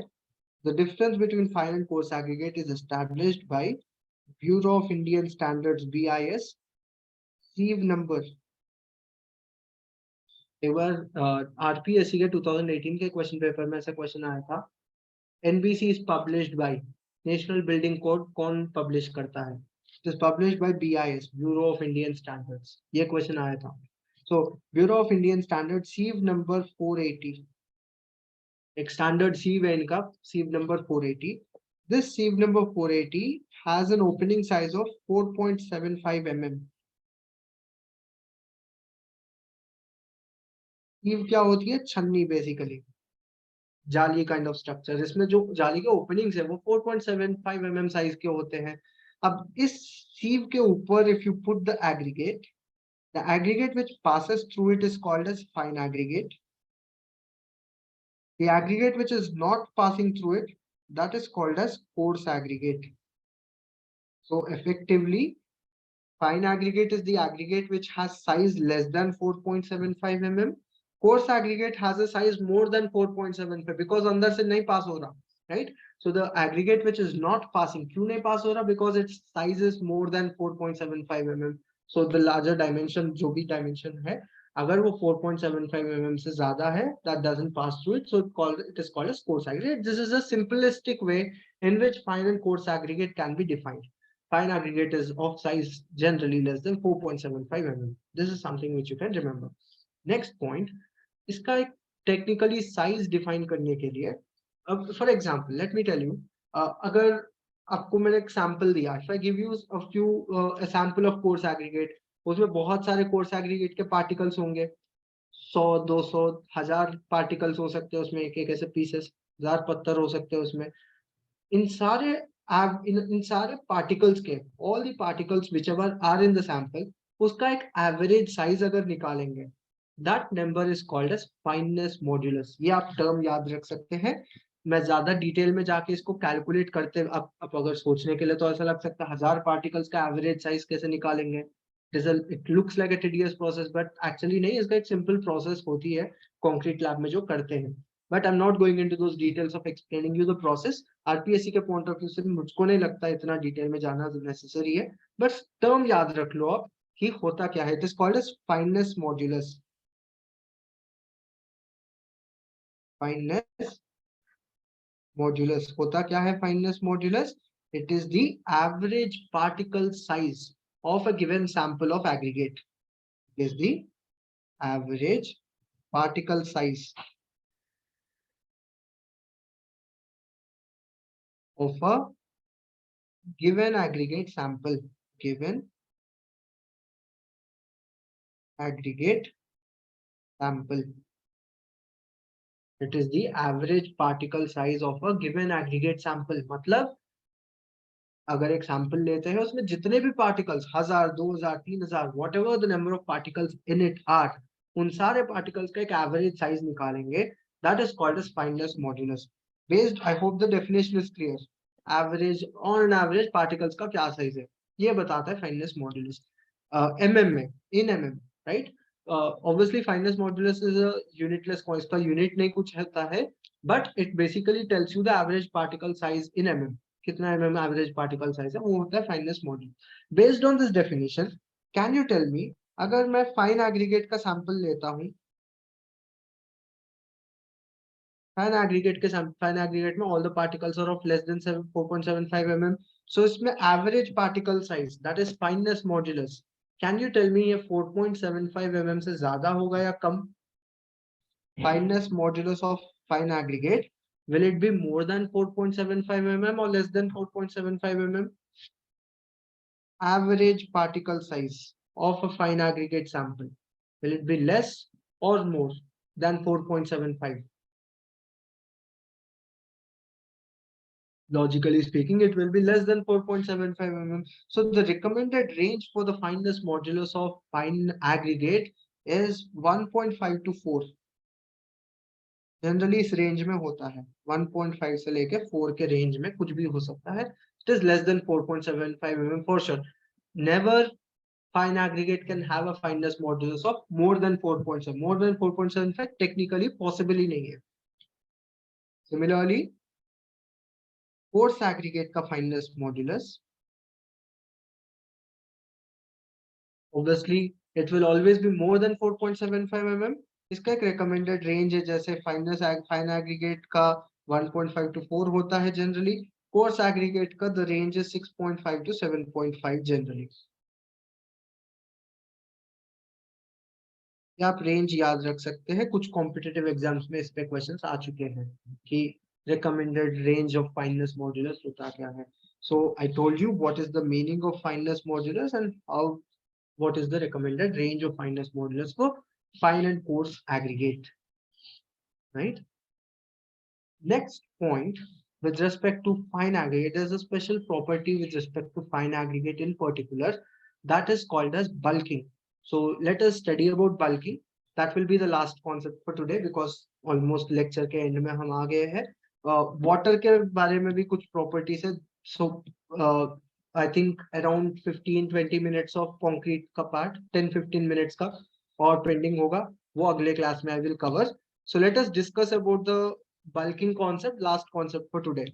अगर हम concrete के बारे में यहाँ पे देखेंगे, fine and coarse aggregate का भी details अभी finish हो जाएगा. We will be left out with discussion on water. Water के related दो terms है, consistency and workability. Workability, consistency of concrete, ये हम next class में discuss करेंगे. आज के class का last point है bulking. Try to concentrate. Simple concept है, बट अगर ध्यान से सुनोगे तो इजीली समझ आ जाएगा. इस पे 2018 आरपीएससी में एक क्वेश्चन आया था बल्किंग के ऊपर. First we will discuss bulking, उसके बाद आरपीएससी का मैं पिछले बार के कुछ क्वेश्चंस दिखा देता हूँ, वो प्रैक्टिस कर लेंगे क्लास के एंड में. द वर्कबिलिटी कंसिस्टेंसी वो हम अगले क्लास में कवर करेंगे. So I was discussing about the concept of bulking in fine aggregate. I'll give you the definition. Notes में दूंगा इसका. पहले एक बार ध्यान से सुन के समझने की कोशिश कर लो. Try to listen and understand what is bulking. Bulking is nothing but sand में when it is dry. Sand when it is dry वो कम दिखता है. If the sand is dry इतना सा दिखेगा. But उसके अंदर अगर moisture चला जाता है, if water enters into sand particles, sand ऐसा bulge होता है, हो जाता है. Because obviously sand particles will not absorb the water. Sand particles as sponge जैसा तो नहीं है, अंदर तो नहीं जाता पानी. But when moisture enters into the sand sample on the whole, it bulges. That bulging of the sample due to moisture is called as bulking. Bulking is nothing but bulging. ऐसे इतना सा अगर sand है, उसमें अगर पानी डालेंगे तो वो ज्यादा ज्यादा जैसे दिखेगा. That is called as bulking. So why is bulking seen? होता क्यों है bulking? Let us try to understand that. So for example, say these are sand particles. ऐसे sand particles हैं. Generally, normal situations where they are closely packed with each other, sand particles. If moisture enters into sand particles, the water will form a layer on these sand particles. Water इसके ऊपर एक ऐसा layer जैसा form हो जाता है. When water forms on the surface of these particles are pushed apart because ये छोटे छोटे coarse aggregate में नहीं होता ये चीज. क्यों? Because coarse aggregate particles are larger in size, वो ऐसे दूर नहीं जा सकते. But sand particles, because they are smaller in size, when water forms a layer, they are pushed apart, because of which ये ऐसे bulge हो जाती है, bulk हो जाती है. So this process is called as bulking. So what is bulking? The increase in the volume of fine aggregate due to presence of moisture is called as bulking. इसका definition आप एक बार note down कर लेना. What is the meaning of bulking? Increase in the volume of fine aggregate. Increase in the volume. Increase in the volume of fine aggregate.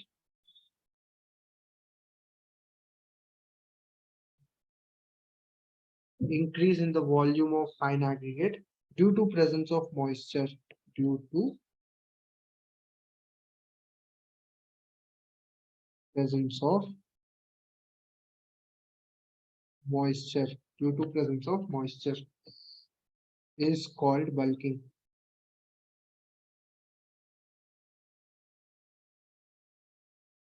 Why is bulking caused? Because when water, moisture, matlab water basically, when moisture enters into the sample, moisture will form a layer on the particles due to surface tension. Due to surface tension, the surface is filled with water. Yes, surface is covered with water. Due to which these particles are pushed apart, due to which bulking is caused. A bulking important क्यों है? If a person in the field of construction doesn't know about bulking, the calculations can go wrong basically. मान लो अगर किसी ने बोला कि put 1 cubic meter of sand into concrete, आपने 1 cubic meter sand लिया, concrete में mix कर लिया, but actually क्या वो 1 cubic meter है? हो सकता है ना भी हो, because moisture अगर है, for example sand अगर moisture है, वो bulk होके इतना ज्यादा दिखेगा, आपको लगेगा ये 1 cubic meter आप यूज कर लोगे, but actually हो सकता है उसमें थोड़ा सा ही sand हो, बाकी it is bulged, bulking के वजह से ज्यादा दिख रहा हो, ऐसा भी पॉसिबल है, right? So it is important to understand how much bulking has happened in the sand. Only then your calculations will not go wrong. इसीलिए बल्किंग के बारे में आर्किटेक्ट्स या सिविल इंजीनियर्स बल्किंग के बारे में या बल्किंग कैलकुलेट करने का रीजन ये है बेसिकली, इसके बारे में इसीलिए हम पढ़ते हैं. सो now coming to the competitive exams, what type of questions can you expect? You can mainly expect questions related to किस सैंपल में ज्यादा बल्किंग होती है. Let us try to understand that. Say for example, I take 1 kg of coarse sand. Sand मतलब fine aggregate है, fine aggregate है but larger particles है. अगर इसमें 1 kg सैंपल लिया, this is sample number 1. Sample number 2 में same 1 kg but मैंने fine sand लिया, बहुत ही फाइन पाउडर लिया है, पार्टिकल्स छोटे छोटे पार्टिकल्स हैं, same 1 kg. Basically first and second sample में फर्क क्या है? Just particle size, composition same है, वेट सेम है, बस इसको क्रश किया मैंने, कोर्स सैंड लिया, उसको बहुत ही fine powder, if I crush it I get fine sand. इन दोनों सैंपल, सैंपल 1 एंड सैंपल 2 में, क्या आप मुझे बता सकते हैं किस सैंपल में there is more surface area? Surface area for water to collect किस में ज्यादा है? फर्स्ट में ज्यादा सरफेस एरिया है, टोटल सरफेस एरिया सारे पार्टिकल्स का मिला के. फर्स्ट और सेकंड किस में ज्यादा एरिया है? Obviously second has more area. Why? Because अंदर अंदर के भी एरिया आ जाएगा, आपको इसको क्रश करेंगे. फर्स्ट में there is outer area, if you crush it you will get these internal areas also. So second में ज्यादा एरिया है. सो सेकंड में ज्यादा एरिया होने के कारण, so remember, fine sand will have more surface area. Because there is more surface area, there will be more scope for moisture to collect. More moisture can collect, more moisture can be collected on the surface, right? So because ज्यादा surface area है, ज्यादा पानी collect हो सकता है, या ज्यादा scope है पानी को collect होने का. Because of which, because of this more surface area, there can be more surface area available for water to form a layer due to surface tension. क्योंकि surface tension depends on the overall surface area. Because of this reason, there is more scope for bulking also. More scope for bulking. So questions generally ऐसे आ सकते हैं, किस में ज्यादा bulking होगा? More bulking is possible in fine sand. Coarse aggregate में bulking क्यों नहीं होती? Because that area, overall area is not sufficient enough for moisture to collect and push the particles. यहाँ पे because there is a lot of surface area available in the finer particles. So in finer particles, more surface area is available, due to which more bulking can happen. अगर आप bulking की graph plot करेंगे, say if you plot a graph between volume and also moisture content, जैसे जैसे moisture बढ़ेगा volume बढ़ता रहेगा, इस टाइप का कुछ भी ऐसा ग्राफ बनेगी. if you take a fine sand, you will get graph like this. Coarse sand में भी ऐसे volume बढ़ेगी, but come. This is for coarse. Always fine sand में ज़्यादा scope होती है bulking होने का. This is a point which you have to remember. Always in fine sand there is more scope for bulking. This is the concept which you have to remember with respect to bulking. So एक question generally आपके mind में आ सकता है, cement particles भी तो fine है, cement में क्यों नहीं होती bulking? Cement in cement bulking does not happen because cement is reactive. When water comes into touch with cement, वो react हो जाती है, उसमें bulking होने का chance नहीं होता. But sand does not react with water, so it results in bulking. Coarse aggregate will not have enough surface area to push the particles, इसीलिए वहाँ पे bulking नहीं होती. तो फाइन सैंड में सबसे ज्यादा बल्किंग होती है, ये पॉइंट आपको याद रखना है. Fine sand has more scope for bulking. And also remember dry sand, जितना ड्राई है उतना ज्यादा स्कोप फॉर बल्किंग होगा. क्यों? क्योंकि ड्राई है, इसका मतलब बहुत सारा मॉइस्चर और आ सकता है. मान लो सैंड अगर है, ये ड्राई है, अगर ऐसा ड्राई है तो बहुत स्कोप है बल्किंग का, इतना सारा वॉल्यूम और बल्क हो सकता है. बट अगर मान लो ऑलरेडी सैंड थोड़ा सा बल्क है, यहाँ तक थोड़ा सा स्कोप बचेगा बल्किंग का, right? So always dry sand and fine sand will have more scope for bulking, right? So that is about the concept of bulking. आज के लेक्चर में यहाँ तक. किसी को भी कुछ भी डाउट है, please confirm in the chat. Is this clear? यहाँ तक सब कुछ क्लियर है?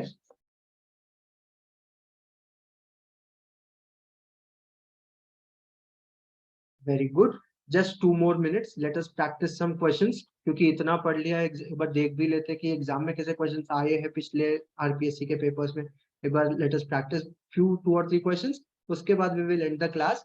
अब बिल्डिंग मटेरियल्स के पॉइंट ऑफ व्यू से 10-15 मिनट का, मैक्सिमम 15 मिनट का और क्लास बचा हुआ है, which we will do in next lecture, in which we will study about workability, consistency test and concrete के ऊपर कुछ कुछ टेस्ट है, उसके नाम देख लेते हैं जो एग्जाम्स में पूछ सकते हैं.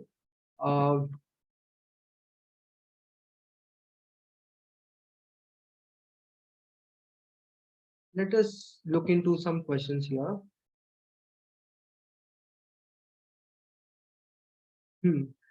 These are questions from RPSC 2011, 2015 and 2018. कुछ questions है. Let us try to solve some of them. Which of the following, not all, building materials के point of view से जो है वो solve करेंगे. पहला question, इसका आंसर आप chat में बता सकते हैं if you know. Which of the following is an example for sustainable building material? Bamboo, steel, glass, mineral water. Sustainable building material वो मटेरियल होती है जिसमें कम से कम एनर्जी यूज होती हो बनाने में. Cement is not a very sustainable building material. क्यों? क्योंकि इसमें रोटरी किन लगेगा, बहुत 1000 डिग्री सेंटीग्रेड तक हीट करना पड़ेगा. It is not a sustainable material is something in which minimal energy is required to manufacture, to transport and to use it. Bamboo इनमें से सबसे कम एनर्जी लगेगा. Steel manufacturing takes a lot of energy. Glass manufacturing takes a lot of energy. Mineral water obviously will require energy to manufacture, to prepare, purify. Bamboo directly available tree है, उसको बस cut करके season करते हैं. So it is sustainable material. Option A is the correct answer. Second छोड़ देते हैं, अभी बाद में करेंगे ये. These are related to building construction. Let me show you the questions of building materials only. Right? This one, ये last question जो दिख रहा है इस पेज में. Stone dash stone is acid proof natural stone found in Rajasthan. This was asked in RPSC 2015. Mandana, Jaisalmer, Kota, Karoli. Mandana stone is the red sandstone which is acid proof. हमने discuss करा था ये. इसके अलावा this is on building construction. We will discuss in the later on next lecture. Consistency test we have not yet completed. We will discuss in the next class. This is on structures. We'll do these questions later on. This one you can try to find out. ये question आया है. City of Rajasthan known for white cement. Actually answer Gotan लिखा हुआ है यहाँ पे. आप एक बार Gotan white cement. Actually Gotan is an area जहाँ पे limestone बहुत available है. So that lime, because of which white cement popular है वहाँ पे.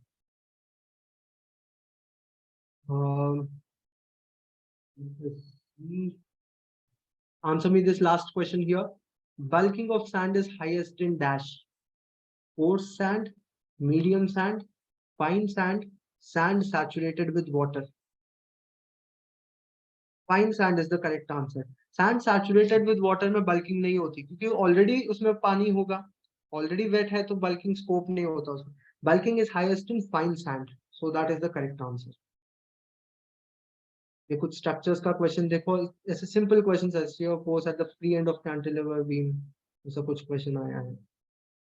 We'll solve these questions in the structures class.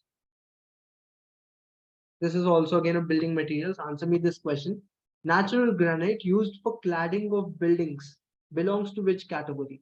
Igneous rock, acid rock, sedimentary rock, metamorphic rock. Granite.